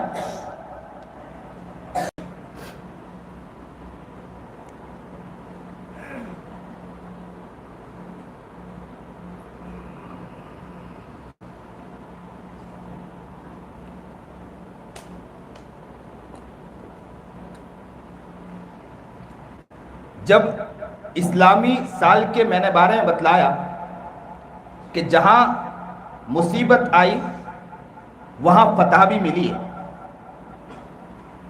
اسی پر ہم بھی دیکھیں گے، لازم ہے کہ ہم بھی دیکھیں گے، ہم بھی دیکھیں گے، لازم ہے کہ ہم بھی دیکھیں گے، وہ دن کے جس کا وعدہ ہے، وہ دن کے جس کا وعدہ ہے، جو لوح ازل میں لکھا ہے، جب ظلم و ستم کے کوہ گرا، جب ظلم و ستم کے کوہ گرا، روئی کی طرح اڑ جائیں گے، ہم بھی دیکھیں گے، لازم ہے کہ ہم بھی دیکھیں گے، ہم بھی دیکھیں گے۔ ہم کہتے ہیں حکومت والوں سے ظلم کرو، ہم بھی دیکھیں گے، لازم ہے کہ ہم بھی دیکھیں گے، ہم محکوموں کے پاؤں تلے جب دھرتی دھر دھر دھڑکے گی، اور اہل حاکم کے سر اوپر جب بجلی کڑ کڑ کڑکے گی، ہم بھی دیکھیں گے، لازم ہے کہ ہم بھی دیکھیں گے، ہم بھی دیکھیں گے، لازم ہے کہ ہم بھی دیکھیں گے، جب عرض خدا کے کعبے سے سب بت اٹھوائے جائیں گے، ہم اہل صفا مردود حرم، ہم اہل صفا مردود حرم مسند پہ بٹھائے جائیں گے، مسند پہ بٹھائے جائیں گے، ہم بھی دیکھیں گے، لازم ہے کہ ہم بھی دیکھیں گے، ہم بھی دیکھیں گے، لازم ہے کہ ہم بھی دیکھیں گے، جب عرض خدا کے کعبے سے سب بت اٹھوائے جائیں گے، ہم اہل صفا مردود حرم جب مسند پہ بٹھائے جائیں گے، ہم بھی دیکھیں گے، لازم ہے کہ ہم بھی دیکھیں گے، سب تاج اچھالے جائیں گے، سب تخت گرائے جائیں گے، بس نام رہے گا صرف اللہ کا، بس نام رہے گا اللہ کا، جو غائب بھی ہے حاضر بھی، جو منظر بھی ہے ناظر بھی، ہم بھی دیکھیں گے، لازم ہے کہ ہم بھی دیکھیں گے، ہم بھی دیکھیں گے، لازم ہے کہ ہم بھی دیکھیں گے، جو منظر بھی ہے ناظر بھی، اٹھے گا جب انا الحق کا نعرہ، جو میں بھی ہوں اور تم بھی ہو، اور راج کرے گی خلق خدا، اور راج کرے گی خلق خدا، جو میں بھی ہوں اور تم بھی ہو، ہم بھی دیکھیں گے، حکومت سے کہتے ہیں ہم بھی دیکھیں گے، لازم ہے کہ ہم بھی دیکھیں گے، ہم بھی دیکھیں گے، لازم ہے کہ ہم بھی دیکھیں گے، اٹھے گا جب انا الحق کا نعرہ، ہم بھی دیکھیں گے، لازم ہے کہ ہم بھی دیکھیں گے۔ تو حالات جو اس طرف بتلا رہے ہیں، تو ہم مسلمانوں سے ایک ہی پیغام دینا چاہتے ہیں، اور مسلمانوں کا یہی ذہن بننا چاہیے کہ یاد رکھے کہ مصیبت اور پریشانیاں اسلام لانے کے بعد نبی کریم جناب سرکار دو عالم صلی اللہ علیہ وسلم کے پاک باز صحابہ کے اوپر بھی آئی ہے، بہت مصیبت، بس کلمہ لا الہ الا اللہ کہا تھا نا کہ قولوا لا الہ الا اللہ تفلحو، کہ تم کہو لا الہ الا اللہ کامیاب ہو جاؤ گے، بس صحابہ نے لا الہ الا اللہ کہا، مصیبت ان کے اوپر ٹوٹ پڑی۔ اس کا مطلب یہ نہیں کہ یہاں اللہ نے انہیں کامیاب کر دیا تھا صرف لا الہ الا اللہ پڑھنے پر۔ آپ بھی یہ سمجھ لیں کہ آپ نے کلمہ لا الہ الا اللہ پڑھا، آپ کامیاب ہو گئے، اللہ کا شکر۔ کسی بھی شک و شبہ میں ہونے کی ضرورت نہیں ہے، حالات چاہے جس طرح بھی ہو، حالات چاہے جس طرح بھی بدلتے ہو، ہم نبی کے دیوانے ہیں، ہم نبی کے مستانے ہیں، ہم نبی کے عاشق ہیں، ہم نبی کے غلام ہیں۔ ہم نے بلال کا واقعہ سنا ہے، ہم نے سمیہ کا واقعہ سنا ہے، ہم نے خباب کا واقعہ سنا ہے، ہم نے صحابہ کا واقعہ سنا ہے، ہم نے طلحہ کا واقعہ سنا ہے، ہم نے حمزہ کا واقعہ سنا ہے، حمزہ کے دل کو چبانے کا ہم نے واقعہ سنا ہے۔ ہر واقعے کو ہم نے سنا ہے، اسی غلاموں کے ہم جانباز ہیں۔ انشاءاللہ ہم بھی انشاءاللہ اس کے لیے تیار رہیں گے، ہر مصیبت تو برداشت کر لیں گے، لیکن نبی کی غلامی کو کبھی چھوڑ نہیں سکتے انشاءاللہ۔ یہ اصل عزم کرنا ہے۔ یہ سال، یہ مہینہ جب شروع ہوتا ہے، یہ ہمیں پیغام دے رہا ہے اس چیز کا کہ مسلمانوں اپنا ذہن کس طرف لانا ہے، اپنے آپ کو کس طرف بنانا ہے، اپنی سوچ کس طرف بنانا ہے۔ یہ پیغام ہمیں اس چیز کا دے رہا ہے۔ ہمیں اپنی ذہنیت کو بنانا، اپنی سوچ کو بنانا ہے۔ لیکن اکثر و بیشتر ہماری سوچ چلی جاتی ہے، اس مہینے کے اندر ہم لوگ اکثر و بیشتر سوچتے ہیں کہ حضرت حسین رضی اللہ تعالی عنہ کے شہادت کی وجہ سے اس مہینے کی شروعات ہے، جبکہ یہ بات نہیں ہے، جبکہ محترم ہے۔ حضرت حسین رضی اللہ تعالی عنہ پر جو زبردست انہیں شہید کیا گیا، عجیب و غریب واقعہ ہے، لیکن یہ مہینہ جو ہے اس کی برکت اور فضیلت پہلے سے ہے۔ یاد رکھو کہ جہاں حسین رضی اللہ تعالی عنہ کو شہید کیا گیا، وہاں حضرت عثمان غنی رضی اللہ تعالی عنہ کو بھی زبردست شہید کیا گیا۔ مظلوم تھے حضرت عثمان کی جب خلافت تھی، حضرت عثمان رضی اللہ تعالی عنہ کی خطبہ دینے کے لیے کھڑے ہوئے، حضرت عثمان غنی باغی ٹوٹ پڑے اور نبی کریم جناب سرکار دو عالم صلی اللہ علیہ وسلم کا جو عصا تھا نا، وہ عصا لے کر توڑ دیا۔ کس کا عصا تھا؟ جس کو نبی کریم جناب سرکار دو عالم صلی اللہ علیہ وسلم اپنی پوری زندگی استعمال کرتے تھے۔ ابو بکر صدیق نے استعمال کیا، عمر ابن خطاب نے اپنے دورہ خلافت میں جس کو استعمال کیا، وہ حضرت عثمان غنی کے ہاتھ میں تھا۔ باغی ٹوٹ پڑے، اس کو توڑ دیا، یہاں تک کہ حضرت عثمان غنی پر پتھر مارا اور عثمان غنی کو مسجد سے نکال دیا۔ نماز کے لیے آتے تھے، نماز سے بھی روک دیا گیا اور ایک گھر کے اندر بند کر دیا اور اعلان کر دیا باغیوں نے کہ عثمان مسجد تک بھی نہیں آ سکتے، مدینہ منورہ تک بھی نہیں آ سکتے۔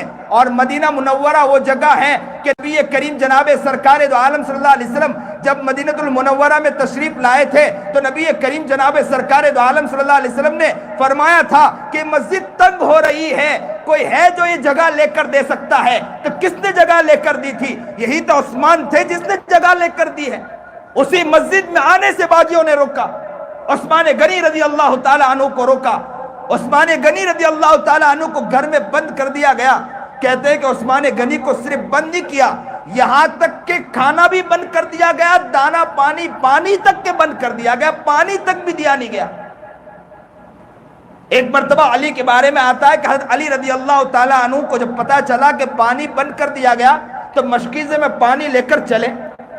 باغیوں کو پتا چلا کہ علی پانی لے کر آ رہے ہیں تو ان سے بھیڑ گئے اور بھیڑ کر مشکیزہ چھین کر اس کو بھی پھینک دیا کہ پانی لے جا نہ سکے عثمان غنی کے پاس۔ اور علی نے دیکھا کہ جب میں وہاں پہنچ نہیں سکتا ہوں تو انہوں نے اپنے عمامے کو نکالا اور پانی سے تر کیا اور اوپر سے پھینکا تاکہ عثمان کو پتا چل جائے کہ علی نے اپنے حد تک کوشش تو کر لی ہے لیکن کامیاب نہیں ہو پائے۔ عثمان نے دیکھا، عثمان سمجھ گئے، پانی بند کیا۔ علی رضی اللہ تعالی عنہ کے بارے میں آتا ہے کہ علی نے حسن اور حسین کو، اپنے دونوں صاحبزادے کو عثمان کے گھر کے آگے کھڑا کر دیا کہ آپ یہاں پہرہ داری کریں، اور دل کی زبان سے علی نے اپنے بیٹے سے کہہ دیا کہ اسے سیکھ لو کہ قربانی کس طرح دی جاتی ہے، یہیں سے سیکھ لو قربانی۔ حسین کے بارے میں آتا ہے کہ 3 دن پانی بند کیا گیا، یا تو کہا جاتا ہے کہ 10 دن پانی بند کر دیا گیا، لیکن مظلوم عثمان، حضرت عثمان رضی اللہ تعالی عنہ کے بارے میں آتا ہے کہ 40 دن پانی روک دیا گیا۔ کسی نے پوچھا عثمان کو کہ عثمان آپ کا پانی بند کر دیا گیا، پیاس لگتی ہو تو آپ کو کیا حال گزرتا ہے، آپ کیا کرتے جب پیاس لگتی ہے؟ تو کہتے ہیں جب مجھے پیاس لگتی ہے تو میں قرآن کریم کھول دیتا ہوں، تلاوت شروع کر دیتا ہوں، بس تلاوت کرتا جاتا ہوں، پیاس بجھتی چلی جاتی ہے۔ اللہ اکبر کبیرہ۔ یہ تھے عثمان۔ کتنے دن پانی بند کیا گیا؟ 40 دن پانی روک دیا گیا۔ برداشت عثمان نہ کر پائے، عثمان چھت پر چڑھے اور چھت پر چڑھ کر خطبہ دیا اور کہا کہ بھائی آپ کو تو پتہ ہے لوگوں کہ بھائی جب نبی علیہ الصلوۃ والسلام مسجد مدینہ منورہ آئے تھے، مسجد تنگ ہو رہی تھی، اس تنگ مسجد کے اندر کہا تھا کہ کون ہے جو مسجد کی جگہ قریب کی جگہ لے کر مجھے دے دے، تو میں ہی تو تھا کہ جو جگہ لے کر میں نے دے دیا تھا۔ پھر کہا کہ کنویں کے بارے میں بات آئی کہ مسلمانوں کے لیے کون کنواں وقف کر دے، تو میں نے وہی کنواں لے کر وقف کیا، اسی پانی کو آپ نے میرے لیے روک دیا، اور جو مسجد میں نے وقف کی تھی اسی مسجد میں مجھے نماز سے روک دیا گیا، اور جو کنواں میں نے وقف کیا اس سے تم نے مجھے روک دیا۔ 5 باتیں بتلائیں، لیکن باغیوں کے دل میں جھو تک نہیں رہے گا۔ یہاں تک کہ ایک دن کہتے ہیں عثمان کے بارے میں آتا ہے کہ صبح اٹھتے ہیں اور خوشی اٹھتے ہیں، اور اٹھنے کے بعد اپنے گھر والوں سے کیا کہتے ہیں معلوم؟ کہتے ہیں کہ میں نے نبی کریم جناب سرکار دو عالم صلی اللہ علیہ وسلم کو خواب میں دیکھا، اور نبی کریم جناب سرکار دو عالم صلی اللہ علیہ وسلم مجھے فرما رہے تھے، ابو بکر بھی ساتھ تھے، عمر بھی ساتھ تھے، اور کہتے ہیں اللہ کے رسول نے فرمایا کہ عثمان تو روزے سے، کیونکہ کھانا بھی نہیں تھا، بند تھا، پانی بھی بند تھا، تو کہا آج شام کو افطاری ہمارے ساتھ کرنی ہے، حسن حسین پہرہ داری کر رہے، سیکھ یہیں سے رہے، عثمان سے سیکھ رہے کہ قربانی اس طرح دی جاتی۔ علی نے بند زبانوں سے اپنے بیٹے سے کہا کہ سیکھ لو کہ قربانی کس طرح دینی ہوتی ہے۔ یاد رکھو، جو لوگ ہیں میں ان سے کہتا ہوں کہ بچوں سے اس طرح کہ بڑوں کے پاس ڈالو، بڑوں کے پاس بھیجو، انہیں بھی آئے کہ قربانی کس طرح دینی ہوتی۔ ہم لوگ اپنے بچوں کو دور بھیجنا نہیں چاہتے، اپنے لگتے جگر کو سینے سے دور نہیں کرنا چاہتے، اور کیا کہتے ہیں کہ دور بھیجیں گے، کون دیکھے گا، کون خیال رکھے گا۔ میں تو اکثر و بیشتر کہتا ہوں، آج کل مدرسے میں بچوں کو، پہلے لوگ بچے کو مدرسے میں بھیجتے تھے تو بچہ جب گھر آتا تھا تو سوکھ کر آتا تھا، تو ماں باپ کہتے تھے کہ بچہ کچھ بن کر آیا ہے، اور اگر موٹا ہو کر آئے تو کہتے تھے ماں باپ کہ بہت کھا پی کر آیا ہے۔ اور آج کے دور میں بچہ مدرسہ جائے، سوکھ کر آئے تو فوراً بچے کے باپ گھر مدرسے میں فون کرتے ہیں کہ آپ کھانا نہیں کھلاتے بچوں کو، تو ایسا لگتا ہے کہ پڑھنے کے لیے نہیں بھیجتے، کھانے کے لیے بھیجتے۔ آج ماشاءاللہ ماں باپ کا یہ مزاج اور سوچ بن چکی ہے۔ ہمیں چاہیے کہ اکابر کے پاس بھیجے، علماء کے پاس اپنے بچوں کو بھیجے، ان کی خدمت سکھائے، ان کا ادب و احترام سکھائے، ان کے پاس بیٹھنا سکھائے، تاکہ ان کے اندر قدر آئے اور آگے بڑھنے کا ذوق نصیب ہو۔ لیکن ہمارے یہاں مزاج نہیں ہے اس چیز کا مزاج پیدا کرنا چاہیے۔ اللہ ہمیں اس نیک بنائے، متقی بنائے۔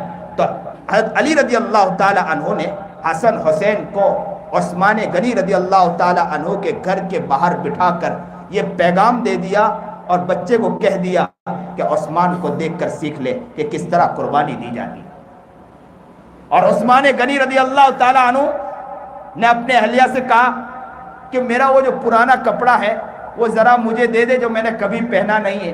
تو لا کر دیا گیا تو نہیں پہنا، اور اس کے بعد غلاموں کو بلا کر غلاموں کو آزاد کیا، اور آزاد کرنے کے بعد بس کیونکہ نبی علیہ الصلوۃ والسلام کو خواب میں دیکھ چکے تھے کہ اللہ کے رسول جناب سرکار دو عالم صلی اللہ علیہ وسلم نے عثمان سے کہا تھا کہ عثمان آج افطاری تجھے میرے ساتھ کرنی ہے، تو کہتے ہیں، سنیے اور دل کے کانوں سے سنیے، کہتے ہیں کہ عثمان کو کہا گیا تھا کہ افطاری میرے ساتھ کرنی ہے، تو عثمان رضی اللہ تعالیٰ عنہ نے قرآن کریم کھولا، اور قرآن کریم کھولنے کے بعد اور کہا نوجوانوں سے کہ دروازہ کھول دو، اب میرا آخری وقت آ چکا ہے۔ دروازہ کھول دیا گیا اور عثمان غنی رضی اللہ تعالیٰ عنہ نے قرآن کریم کھول دیا اور قرآن کریم پڑھنے لگے۔ اچانک باغی لوگ اندر داخل ہوئے اور چھتوں سے چڑھ کر اندر داخل ہوئے، اور داخل ہونے کے بعد عثمان پر ٹوٹ پڑے۔ کہتے ہیں کہ ایک شخص نے روڈ مارا اور ایک شخص نے ایسی تلوار ایسی چیز چلائی جو یہاں سے مارا، خون کا فوارہ چھوٹ گیا اور ایک شخص سینے پر چڑھ گیا، اور ایسا اس نے لوہے سے کوٹا ہے کہ سینہ چھلنی ہو گیا۔ اور دوسرے نے ایک نے تلوار چلائی۔ وائلہ جو ان کی بیوی تھی حضرت عثمان غنی رضی اللہ تعالیٰ عنہ کی، جو بہت محبت کرتی تھی، وہ آ گئی اور اس نے آ کر تلوار کو پکڑنا چاہا۔ کہتے ہیں 3 انگلی کٹ گئی وائلہ کی، اور کہتی ہے کہ وہ آ کر کھڑی ہوئی، لیکن وہ لوگ رکتے نہیں تھے، انہوں نے خوب عثمان غنی رضی اللہ تعالیٰ عنہ، یہاں تک کہ کہتے ہیں کہ جب عثمان غنی رضی اللہ تعالیٰ عنہ کا انتقال ہوا اور جب خون کا فوارہ چھوٹا، اس وقت قرآن کریم کی یہ آیت پڑھ رہے تھے، فَسَيَكْفِيكَهُمُ اللَّهُ، اللہ تو ہی میرے لئے کافی ہے۔ اور کہتے ہیں کہ جب یہ پڑھ رہے تھے اور جب لگا تو جب دانت ٹوٹے، خون کا فوارہ چھوٹا، تو جس آیت پر گری وہ آیت بھی فَسَيَكْفِيكَهُمُ اللَّهُ تھا، اللہ تو ہی میرے لئے کافی۔ برداشت نہیں کر پائے، وہی شہید ہو گئے عثمان غنی رضی اللہ تعالیٰ عنہ۔ کہتے ہیں کہ عثمان غنی رضی اللہ تعالیٰ عنہ کے شہادت کے بعد ان کے جنازے کو اٹھانے کا بھی موقع نہیں دیا گیا۔ پورے مدینہ منورہ کے اندر یوں سمجھو کہ چھاؤنی بنی ہوئی تھی، عثمان غنی رضی اللہ تعالیٰ عنہ کا جنازہ اٹھانے کا بھی کسی کو اجازت نہیں تھی۔ عثمان غنی کا جنازہ 3 دن تک جنازہ پڑا رہا، کسی کو اٹھانے کی اجازت نہیں تھی عثمان کی۔ یہاں تک کہ ایک شخص کے بارے میں آتا ہے، ابن کثیر نقل کرتے ہیں کہ امام بخاری رحمۃ اللہ علیہ نے لکھا ہے یہ واقعہ کہ محمد ابن سیرین کہتے ہیں کہ میں کعبۃ اللہ کا طواف کر رہا تھا، طواف کرتے ہوئے ایک شخص کو دیکھا کہ وہ شخص دعا کر رہا تھا، اور کیا دعا کر رہا تھا کہ اے اللہ میں جانتا ہوں کہ تو مجھے معاف کرنے والا نہیں، اے اللہ میں جانتا ہوں کہ تو مجھے معاف کرنے والا نہیں، اور خوب رو رہا تھا، خوب روتے روتے کہہ رہا تھا اللہ میں جانتا ہوں کہ تو مجھے معاف کرنے والا نہیں، اللہ میں جانتا ہوں تو مجھے معاف کرنے والا نہیں۔ تو میں نے اس کو کہا کہ تو ایسے الفاظ کیوں کہتا ہے کہ اللہ معاف کرنے والا نہیں؟ تو کہا کہ بات دراصل ایسی ہے کہ جب عثمان غنی کو لوگوں نے جب مارا، باغیوں نے مارا، شہید کیا، اس وقت میں بھی جب دیکھنے والے جب جا رہے تھے عثمان، تو میں بھی اس کے اندر پہنچ گیا، اور میں نے دل میں سوچا تھا کہ میں تماچے ماروں گا عثمان کے جنازے کو، اور میں پہنچا، موقع دیکھ کر میں نے چادر اٹھائی اور عثمان کے گال پر تماچا مارا، بس وہ تماچا مارنا تھا، اس وقت سے آج تک میرا ہاتھ رک گیا، ہاتھ اٹھتا نہیں ہے، بس وہ چادر نکالی۔ محمد ابن سیرین کہتے ہیں کہ میں نے اس کا ہاتھ پکڑا تو بالکل لکڑی کے مانند ہو چکا تھا۔ مظلوم عثمان کی کہانی، حضرت عثمان رضی اللہ تعالی عنہ پر ایسا ظلم کیا گیا، یہاں تک کہ کہا گیا کہ عثمان کا جنازے کی نماز بھی نہ پڑھائی جائے اور مدینہ منورہ کے قبر میں دفن بھی نہ کیا جائے۔ ام حبیبہ نے جب یہ سنا، نبی علیہ السلام کی اہلیہ محترمہ امہات المومنین نے جب سنا تو نکل آئے اور کہا، خطبہ دیا اور کہا کہ یاد رکھو اگر تم نے عثمان کے جنازے کو اٹھنے نہ دیا تو یاد رکھو میں خود باہر نکل آؤں گی اور عثمان کے جنازے کو میں خود لے کر جاؤں گی۔ جب یہ دیکھا کہ امہات المومنین نکل آئی تو خاموش ہو گئے، باغی ٹھنڈے ہو گئے، اور عثمان رضی اللہ تعالی عنہ کا جنازہ لے کر، کہتے ہیں رات کا ایام تھا، حضرت علی اور 2-3 لوگ تھے، اور وائلہ جو ان کی اہلیہ محترمہ تھی، ان کے ہاتھ میں چراغ تھا، کیونکہ رات کی تاریکی تھی، اندھیرا چھایا ہوا تھا، لے کر چل رہے تھے، لیکن باغیوں نے وہاں بھی جنازے کو بھی نہیں چھوڑا۔ کہتے ہیں کہ چھتوں پہ چڑھ گئے اور چھتوں سے پتھر پھینکنے لگے عثمان کے، اور اس حالت میں حضرت عثمان غنی رضی اللہ تعالی عنہ کو کہتے ہیں کہ وائلہ جیسے ہی وہاں پہنچی اور نبی کریم جناب سرکار دو عالم صلی اللہ علیہ وسلم کا مزار آیا، قبر اطہر آئے، اور وہاں کھڑی ہو کر برداشت نہیں کر پائی، عثمان غنی کی اہلیہ برداشت نہیں کر پائی، آنکھوں سے اشک بار آنسو بہنے لگے اور دل ہی دل میں کہانی سنا دی کہ اللہ کے رسول تیرے داماد کے ساتھ کیا ہوا ہے، تیرے تو نے جس کو دو بیٹی عطا فرمائے، جسے تو نے ذوالنورین کہا ہو، اس کے ساتھ آج یہ ظلم ہو رہا ہے۔ کہتے ہیں برداشت نہیں کر پائے، رو پڑی، بہت روئی، اور وہاں سے جنازے کو لے جایا گیا اور عثمان کو دفن کیا۔ تو یاد رکھو حسین نے یہیں سے قربانی سیکھی تھی، اور وہ قربانی دے کر حسین نے بتلائی۔ اللہ ہمیں نیک بنائے، اللہ ہمیں متقی بنائے۔ یاد رکھو ہم نبی کے غلام ہیں، یاد رکھو ہم نبی کے مستانے ہیں، چھوٹی چھوٹی مصیبتوں سے ہم ڈرنے والے لوگ نہیں ہیں۔ اسلام پر اور مضبوط ہونا چاہیے، شریعت پر اور مضبوط ہونا چاہیے، ہمارے گھروں کے اندر اسلام اور مضبوط ہونا چاہیے، عورتوں کے اندر دینی ذوق اور مضبوط ہونا چاہیے، گھروں کا ماحول اور بدلنا چاہیے، گھروں کا مزاج بدلنا چاہیے۔ اس کے انشاءاللہ کوشش کریں گے انشاءاللہ، اور ماشاءاللہ سب مل کر نیت کرو انشاءاللہ۔ جہاں یہاں مسجد کی تعمیر ہوگی یا مسجد کے لیے جو محنت کی جائے گی، صرف ایسا نہیں کہ مسجد کی ٹرسٹ محنت کرے گی، بلکہ ہم سب مل کر انشاءاللہ محنت کریں گے انشاءاللہ۔ آپ لوگ سب نیت کر لو انشاءاللہ، کیونکہ اس کا جو خرچہ ہوتا ہے، اس کی جو محنتیں ہوتی، میں اکثر بہار کے جو لوگ آتے میں ان کو طریقہ کار بتلایا کرتا ہوں۔ آپ لوگ 3-3 ہزار روپے کے اعتبار سے یا 2-2 ہزار یا مسلح کے اعتبار سے آپ لوگ ایک وہ بجٹ بنا لیں اور آپ لوگوں تک پہنچے اور ان کو کہے کہ آپ ایک مسلح 2 مسلح لے لیجئے، اور اس کی کوشش ہر انسان یا مسجد میں جو لوگ ہیں وہ یہ نیت کرے کہ انشاءاللہ ہم لوگ 500 آدمی یا 200 آدمی یا 100 آدمی کو انشاءاللہ پکڑیں گے۔ ہر انسان نیت کرے گا مسجد میری ہے، میرے آقا نامدار جناب سرکار دو عالم صلی اللہ علیہ وسلم جب مدینہ منورہ میں داخل ہوئے تھے تو مدینہ منورہ میں جاتے ہی مسجد کا خیال رکھا، اور مسلمان جہاں بھی جاتا ہے پہلا مسجد کا خیال رکھتا ہے۔ انشاءاللہ ہم بھی یہاں مسجد کا خیال رکھ رہے ہیں، چھوٹی تو مسجد ہے، انشاءاللہ بڑی مسجد بنانے کی فکر کر رہے ہیں تاکہ لوگ اور آئیں۔ بڑی بات ہے، جس کے دل میں بھی جذبہ پیدا ہوا میں تو کہتا ہوں اسے بھی خوب دعا کرنا چاہیے، اللہ تیرا شکر ہے کہ تو نے یہ توفیق عطا فرمائی۔ اور ہر شخص نیت کریں کہ صرف ٹرسٹ کا کام نہیں ہے یا جو لوگ محنت کر رہے ہیں ان کا کام نہیں، ہم سب کا کام ہے انشاءاللہ۔ آگے بڑھ کر انشاءاللہ ان کو ساتھ دیں گے انشاءاللہ، آگے بڑھیں گے، محنت کریں گے، کوشش کریں گے، اور ان کے لیے جتنی ہو سکے مقدور بر کوشش کریں گے۔ یاد رکھو آپ کوشش کرو گے، محنت کرو گے، انشاءاللہ آپ ناکام نہیں ہوں گے، اللہ تعالیٰ آپ کو برکت عطا فرمائے گا۔ اللہ آپ کو کامیاب کرے، نیک بنائے، متقی بنائے، پرہیزگار بنائے۔ جو بات کہی گئی، سنی گئی، اللہ اس پر عمل کرنے کی توفیق عطا فرمائے۔ وآخر الدعوانا ان الحمدللہ رب العالمین۔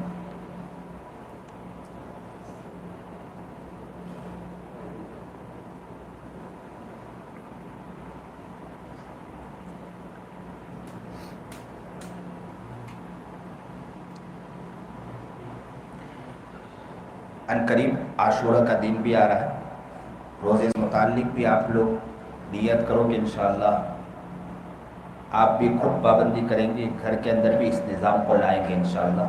اللہ کے رسول جناب سرکار دو عالم صلی اللہ علیہ وسلم کا معمول تھا کہ روزہ رکھتے تھے اور حکم بھی دیا کرتے تھے کہ روزہ رکھو، اور اس کی بہت فضیلت بیان کرتے تھے۔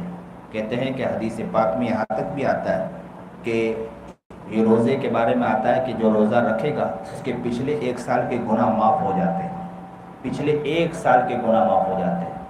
تو آپ لوگ نیت کرو کہ انشاءاللہ ہم اس روزے کو رکھیں گے، چاہے اور اللہ کے رسول کے انتقال سے 1 دن پہلے، 1 سال پہلے اللہ کے رسول جناب سرکار دو عالم صلی اللہ علیہ وسلم نے فرمایا تھا کہ اگر میری زندگی باقی رہی اگلا سال تو میں کوشش کروں گا کہ بھائی 10 ہے تو اس سے پہلے والے روزے کے ساتھ ملا کر 9 اور 10 کا روزہ رکھوں گا۔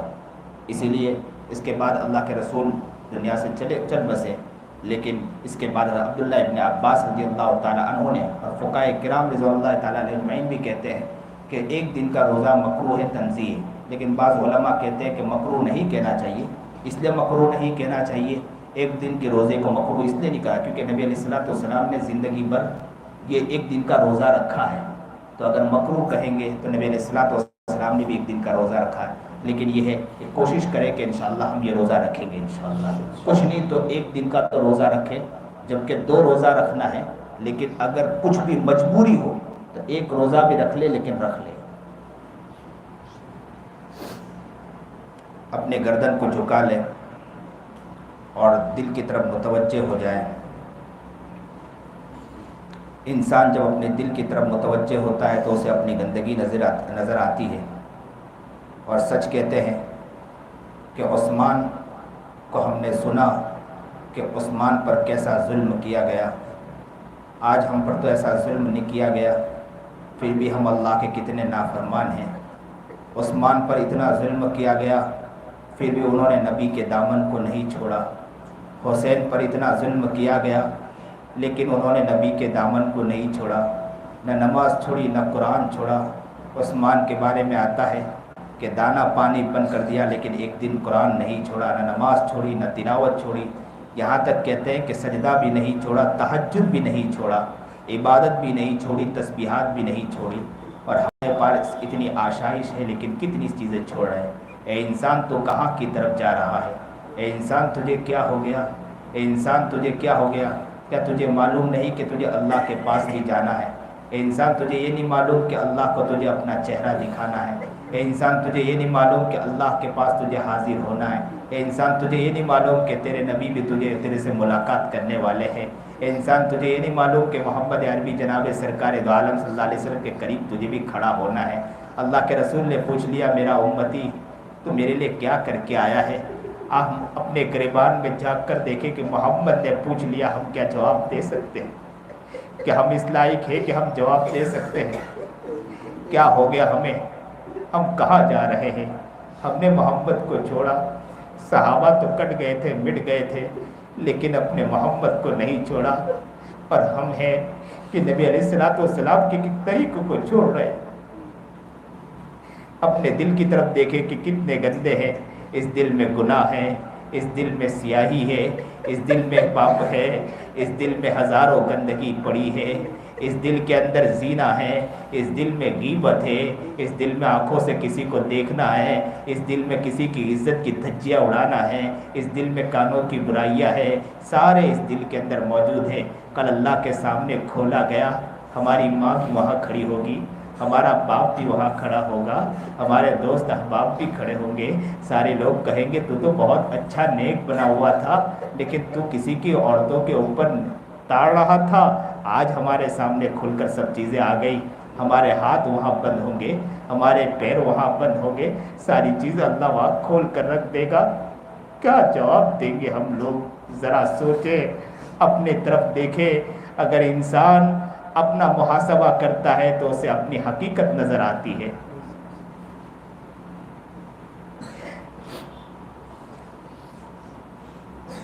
اگر وہاں ماں باپ ہو یا نہ ہو، صرف محمد عربی جناب سرکار دو عالم صلی اللہ علیہ وسلم کے سامنے بھی اگر ہمارا دل کھول دیا گیا تو ہم وہاں کیا دکھائیں گے محمد کے سامنے؟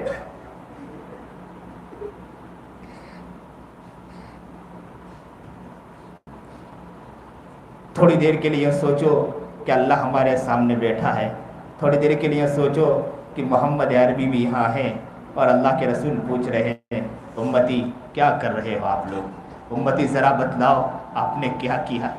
اب کیا جواب دیں گے؟ ہمارے پاس کچھ نہیں ہے، سیرت سے کوسوں دور ہے، احکامات الہیہ سے کوسوں دور ہے۔ ہر چیز ہماری زندگی میں، ہر گناہ ہماری زندگی میں، ہر غفلت ہماری زندگی میں، ہر سیاہی ہماری زندگی میں، ہر عیاری ہماری زندگی میں، ہر تماشا ہماری زندگی میں، ہر بدماشی ہماری زندگی میں، ہر مکاری ہماری زندگی میں، ہر فریب ہماری زندگی میں، ہر بدماشی ہماری زندگی میں، ہر لوٹنا پیٹنا ہماری زندگی میں، ہر دھوکہ دینا ہماری زندگی میں، ہر عیاری کرنا ہماری زندگی میں، ہر شرارت کرنا ہماری زندگی میں۔ اے انسان کیا ہو گیا تجھے؟ کیا کر رہا ہے؟ کہاں جا رہا ہے؟ کدھر جا رہا ہے؟ کیا تجھے اللہ کو جواب نہیں دینا؟ یہ سوچو کہ ہمارا سر جھکا ہوا ہے۔ بادشاہ کے پاس اگر بندہ جاتا ہے تو سر اٹھا کے نہیں جاتا، سر جھکا کے جاتا ہے۔ آج ہمارا سر جھکا ہوا ہے، بادشاہ سے کہہ رہے اللہ آج ہم سر جھکا کر کہہ رہے ہیں کہ ہم بہت گندے ہیں، بہت گندے ہیں۔ اپنا دل کا محاسبہ کرے، دل کو ٹٹولے، دیکھو تو صحیح کہ دل میں کتنی برائیاں ہیں۔ انسان جب اپنے دکان کاروبار کی طرف جب دیکھتا ہے نا تو تھوڑی دیر کے لیے سر جھکا کر حساب کرتا ہے۔ ہمیں بھی تو اپنے دل کا حساب کرنا چاہیے سر جھکا کر کہ ہم کتنے پاپی اور مجرم ہیں۔ ہم نے سب کو اس دل میں بسایا، اللہ کو آج تک اس دل میں نہیں بسایا۔ اللہ کو اپنا بنا لو، اللہ کو دل میں بسا لو، اللہ کو اپنا بنا لو، اللہ کو دل میں بسا لو۔ یہ زندگی ایک مہلت ہے، روٹھے ہوئے رب کو منا لو۔ یہ زندگی ایک مہلت ہے، روٹھے ہوئے رب کو منا لو۔ سچ میں اللہ ہم سے روٹ چکا ہے، روٹ چکا ہے۔ یہ زندگی ایک مہلت ہے، سچ میں زندگی ہماری ایک مہلت ہے، کب چلی جائے گی، کب آنکھ بند ہو جائے گی۔ ابھی بیٹھے ہیں، ابھی اچانک آنکھ بند ہو جائے گی، کچھ نہیں پتا ہے۔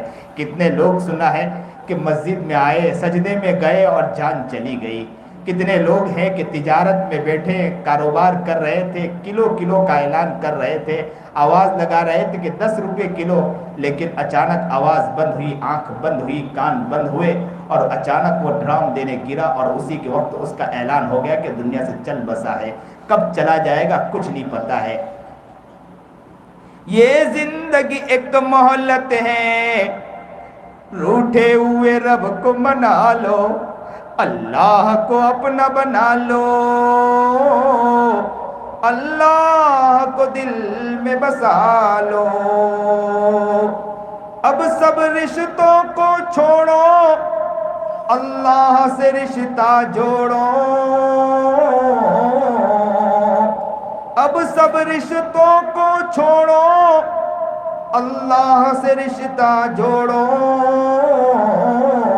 ہر غیر سے ہٹ کٹ کے اللہ سے لو لگا لو، ہر غیر سے ہٹ کٹ کے اللہ سے لو لگا لو۔ یہ زندگی ایک مہلت ہے،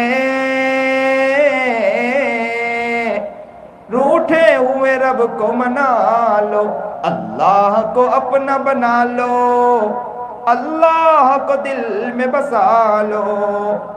کس سے مانگے کہاں جائے، کس سے کہے، ہم کس سے مانگے کہاں جائیں گے اور کس سے کہیں گے؟ کس سے مانگے کہاں جائے، کس سے کہے، اور دنیا میں حاجت روا کون ہے؟ ہماری حاجت سننے والا کون ہے؟ اللہ ہی تو سننے والا ہے۔ کس سے مانگے کہاں جائے، کس سے کہیں، اور دنیا میں حاجت روا کون ہے؟ سب کا داتا ہے تو، سب کو دیتا ہے تو، تیرے بندوں کا تیرے سوا کون ہے؟ سب کا داتا ہے تو، سب کو دیتا ہے تو، تیرے بندوں کا تیرے سوا کون ہے؟ کون مقبول ہے، کون مردود ہے، کون مقبول ہے، کون مردود ہے؟ بے خبر کیا خبر تجھ کو کیا کون ہے؟ کون مقبول ہے دنیا کے اندر اور کون مردود ہے، ہمیں کیا خبر ہے؟ بے خبر کیا خبر تجھ کو کیا کون ہے؟ جب تلیں گے عمل، جب تلیں گے عمل سب کے میزان پر، جب تلیں گے عمل سب کے میزان پر، تب کھلے گا کہ کھوٹا کھرا کون ہے؟ تب کھلے گا کہ کھوٹا کھرا کون ہے. اے فقیر اس کو تو فضل باری سمجھ, اے فقیر اس کو تو فضل باری سمجھ, ورنہ تیری طرف دیکھتا کون ہے. حقیقت ہم لوگ اپنے اللہ کا فضل سمجھے, ورنہ اگر اللہ ہماری زندگی کے چیزوں کو کھول دینا تو ہمیں کوئی دیکھنے والا بھی نہیں ہے, ہمیں کوئی ہماری طرف نگاہ اٹھانے والا بھی نہیں ہے, ہم حمام میں ننگے نظر آئیں گے. اے فقیر اس کو تو فضل باری سمجھ, ورنہ تیری طرف دیکھتا کون ہے.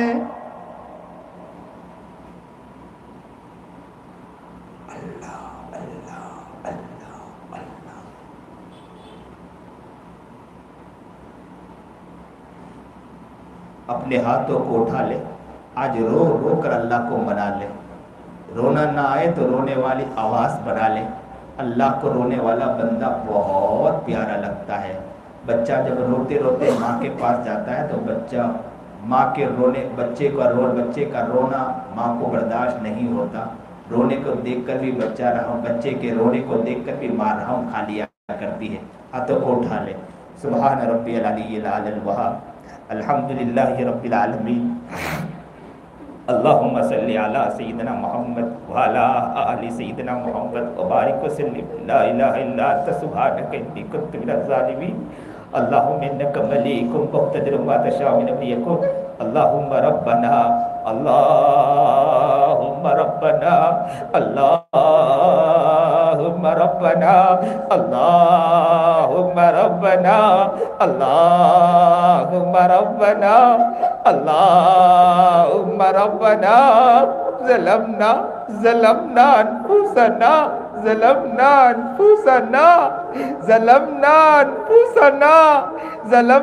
انفسنا وإن لم تغفر لنا وترحمنا لنكونن من الخاسرين. اللہم رب ارحمہما کما ربیانی صغیرا. اللہ تیرے بندوں کو دیکھ تو صحیح, تیرے سامنے رو رہے مولا, تیرے سامنے گڑ گڑا رہے مولا. اللہ یہ بڑی محبت کے ساتھ آئے مولا, اللہ یہ بڑے پیار کے ساتھ آئے مولا, یہ بڑا پیارا مجمع ہے مولا, یہ آپ کو منانے آئے مولا. انہوں نے دیکھا کہ اپنی گندگی بہت زیادہ ہے مولا, انہوں نے سوچا کہ دل بہت گندا ہے مولا. ان کے جب پتہ چلا کہ جب یہاں نیکی تقسیم ہونے والی ہے, یہاں دعا ہونے والی ہے, یا اللہ کے سامنے گڑ گڑا کر لوگ رونے والے ہیں, تو یہ لوگ بھی دوڑ کر آ گئے مولا, یہ بھی آپ کو منانے آئے مولا. اللہ ایک نگاہ تو ڈال دے مولا, ایک نگاہ ڈال دے. بہت گنہگار ہے مولا, بہت گنہگار ہے, بہت گناہ کیا مولا. مولا آنکھیں دیکھو تو گناہوں میں ڈوبی ہے مولا, زبان دیکھو تو گناہوں میں ڈوبی مولا. اللہ زبان سے بہت گناہ کیا مولا, غیبت کی, چغلی کی مولا. اللہ جب اس زبان کے بارے میں سوچتے ہیں, اگر کل قیامت کے دن آپ کے پاس آ جائے نا مولا, تو آپ اس زبان کو کھینچ لے مولا, اور اس زبان کو کھینچ کر ہماری گردن میں باندھ دے مولا. اتنے ہم نے اس زبان سے گناہ کیا مولا. اللہ ان آنکھوں نے اتنا گناہ کیا مولا, جب ہم سوچتے ہیں تو معلوم ہوتا ہے کہ کل اللہ آپ کے پاس آئیں گے نا مولا, تو آپ پلاسٹک کو سلگا کر مولا, شیشے کو پگھلا کر ہماری آنکھوں میں ڈالیں گے مولا.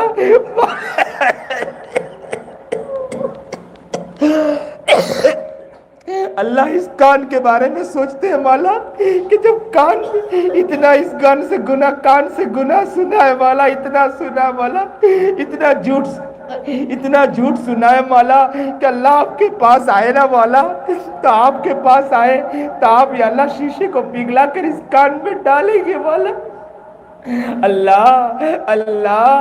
اللہ ہاتھ بھی بہت گندے مولا, پیر بھی بہت گندے ہیں مولا. اے اللہ بہت گنہگار ہے مولا. آج سچے پکے دل سے آپ کے پاس آئے, اللہ ہمیں معاف کر دیجئے مولا, معاف کر دیجئے مولا, ایک نگاہ ڈال دیجئے مولا. بہت گناہ کیا مولا, بہت گناہ کیا مولا. آپ بڑے رحیم ہیں مولا، آپ بڑے کریم ہیں مولا، آپ تو کہتے ہیں میں تو 70 ماہوں سے زیادہ رحم کھانے والا ہوں مولا، آپ تو کہتے ہیں میں 70 ماہوں سے ماں کو دیکھا ہے کہ بچہ اگر اس کو ستائے نا تو ماں معاف کر دیا کرتی ہے، یہاں تک کہ بچہ پھر ستائے پھر ماں معاف کر دیا کرتی ہے۔ ایک مرتبہ ابن قیم کہتے ہیں کہ میں گھر سے نکلا، ایک گھر کی طرف میں نے جھانک کر دیکھا کہ وہ بچہ، ماں ایک بچے کو مار رہی تھی، مارتے مارتے دھکا مار کے گھر سے باہر نکال دیا اور کہا کہ میرے گھر کی طرف کبھی نگاہ اٹھا کے مت دیکھنا، میرے گھر کی طرف کبھی نظر اٹھا کے مت دیکھنا، اس گھر کی طرف کبھی آنا بھی مت۔ کہتے ہیں ابن قیم میں اس بچے کو دیکھ رہا تھا، ماں نے زور سے دروازہ بند کیا، بچہ وہاں سے نکلا، تھوڑی دور گیا اور تھوڑے دور جانے کے بعد اپنے سر کو جھکایا، زاروں قطار رونے لگا، پھر پلٹا اپنے گھر کی طرف آیا، ماں نے دروازہ بند کر رکھا تھا، وہ بیچارہ وہیں بیٹھا رہا، تھوڑی دیر کے بعد اس کی آنکھ لگ گئی، ماں کو کچھ کام یاد آیا، دروازہ کھولا کہ چلو کچھ کام کے لیے دروازہ، جیسے ہی دروازہ کھولا بچے کو وہاں سوتا پایا، غصے میں تو پہلے سے تھی، ماں نے غصے میں کہا میں نے تجھے بار بار کہا کہ اس گھر کی طرف کبھی مت آنا، پھر تو دوبارہ اس طرف آیا۔ بچے نے دھیرے سے سر اٹھایا، آنکھیں آنسوؤں سے تر تھی، کہنے لگا ماں مجھے تم نے جب دھکا مارا نا تو میں نے نیت کر لی تھی کہ اس گھر کی طرف کبھی نگاہ اٹھاؤں گا بھی نہیں، میں اس گھر کی طرف کبھی نظر بھی نہیں اٹھاؤں گا، میں اس گھر کی طرف کبھی آؤں گا بھی نہیں، میں نے سوچ لیا تھا کہ کسی کے گھر جھاڑو مار دوں گا مجھے رہنے کے لیے جگہ مل جائے گی، کسی کے گھر میں صفائی کر دوں گا مجھے کھانا مل جائے گا، لیکن دل میں خیال آیا ماں کہ یار تو مجھے ہزاروں مل جائیں گے، دوست تو مجھے ہزاروں مل جائیں گے، لیکن مجھے میری محبت کرنے والی ماں کہاں ملے گی۔ ماں یہ سوچ کر پھر دوبارہ آیا ہوں، اب ماں تو جتنا دھکا مار لے لات مار لے میں اس در کو نہیں چھوڑوں گا۔ ماں نے جب یہ سنا، ابن قیم کہتے ہیں میں اس ماں کو دیکھ رہا تھا، ماں نے اپنے باہیں پھیلا دی، کہا بیٹا جب تیرے دل میں خیال ہے تو آجا، اور میرے لگتے جگر اور میرے دل کے ٹکڑے میرے سینے سے لگ جا، تو جب اس طرح محبت کرتا ہے تو دیکھے گا کہ میں تجھ سے کیسی محبت کرتی ہوں، اور میرے پیارے اور میرے دل لگتے جگر اور میرے دل کے ٹکڑے آجا، میں تجھے اچھا اچھا کھانا کھلاؤں گی، میں اپنے تجھے گود میں سلاؤں گی۔ مولا مولا مولا ہم بھی بہت دور جا چکے تھے مولا، مولا ہم نے سوچا تھا کہ تجارت کر لیں گے اپنا گھر چلا لیں گے، لیکن پھر خیال آیا کہ دوست تو ہزاروں مل جائیں گے، یار تو ہزاروں مل جائیں گے، لیکن محبت کرنے والا رب کہاں ملے گا۔ اللہ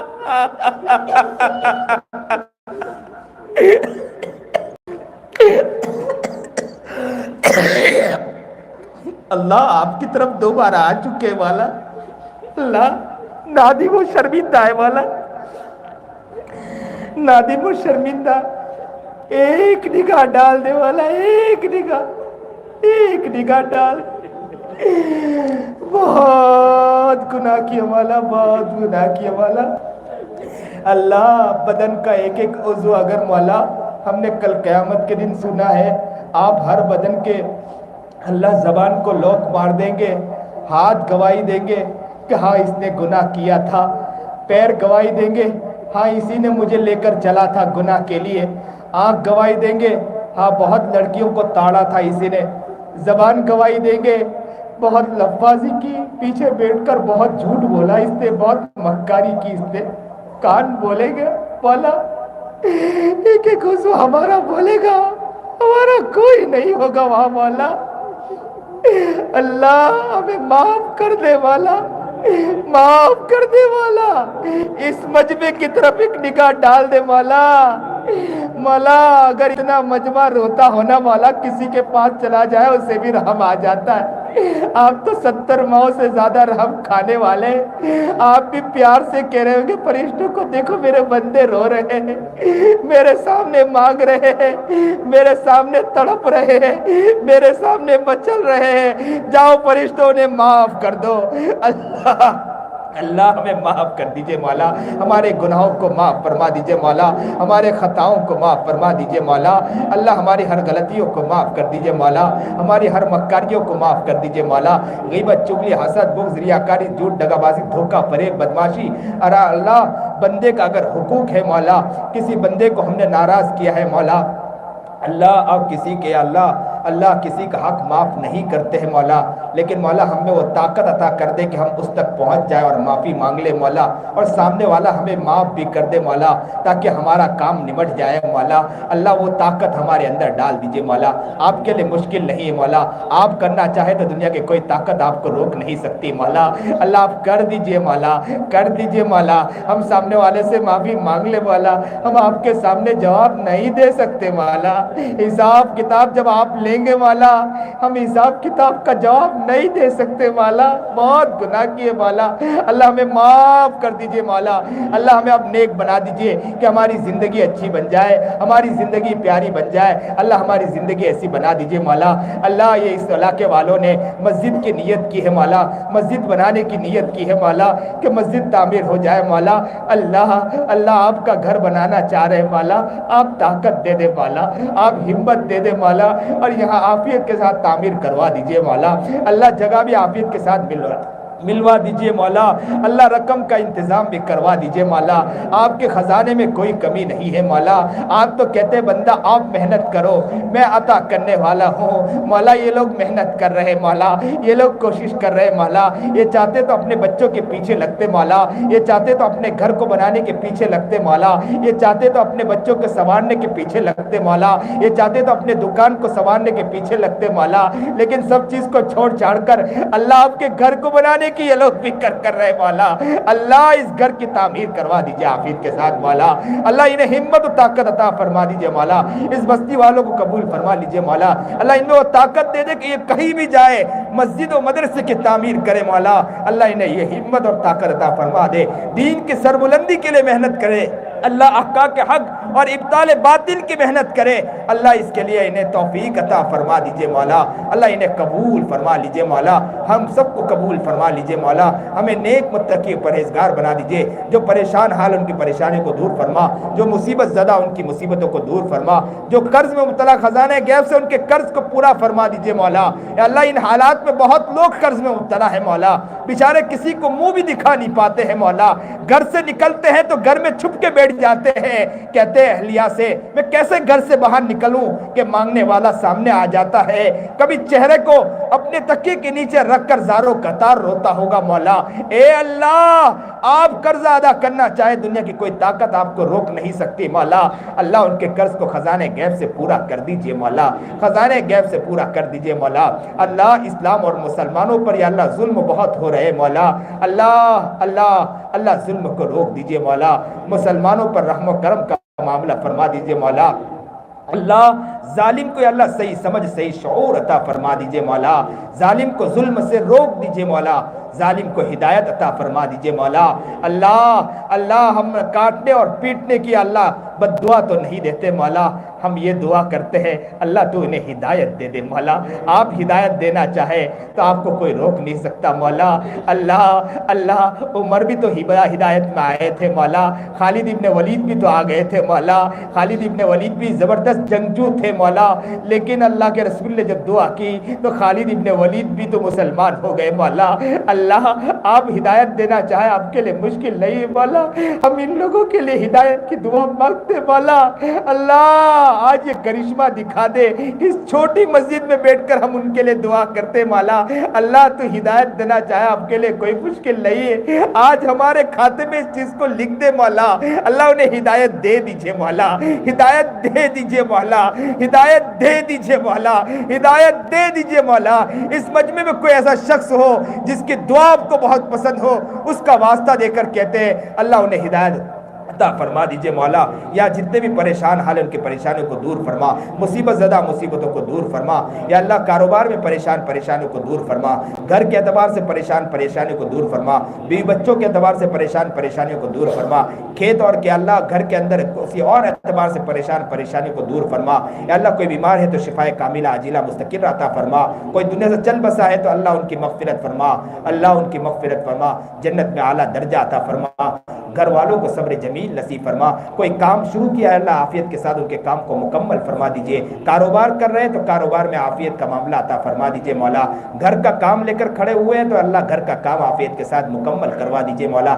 گاڑی اگر یا کسی چیز کو لے رہے ہیں تو اللہ ان کے لیے بھی عافیت کا معاملہ عطا فرما دیجئے مولا، جو بھی پریشانی سب پریشانیوں کو دور فرما دیجئے مولا، نیک اور ولیوں کی فہرست میں اللہ ہم سب کو شامل کر دیجئے مولا، نیک اور ولیوں کی فہرست میں ہم سب کو شامل کر دیجئے مولا، نیک اور ولیوں کی فہرست میں ہم سب کو شامل کر دیجئے مولا، اللہ ہم سب کو قبول فرما لیجئے، جو مانگا نہ مانگا مانگنے سے قبول فرما، نبی علیہ الصلوۃ والسلام نے جتنی خیر کے لائن سے دعا مانگی ہم بھی مانگتے ہیں، شروع کرنے سے نجات مانگے، نجات مانگتے ہیں نجات عطا فرما، اے اللہ بہت سے لوگ حج پڑھ کر یا اللہ عمرہ کر کے حج کر کے آ رہے ہیں مولا آپ کے گھر کو دیکھنے کے ہمیں بھی شوق ہے مولا، اللہ اس کے در و دیوار کو دیکھنے کا ہمیں بھی شوق ہے مولا، بیت اللہ کو چمٹنے کا ہمیں بھی شوق ہے مولا، اللہ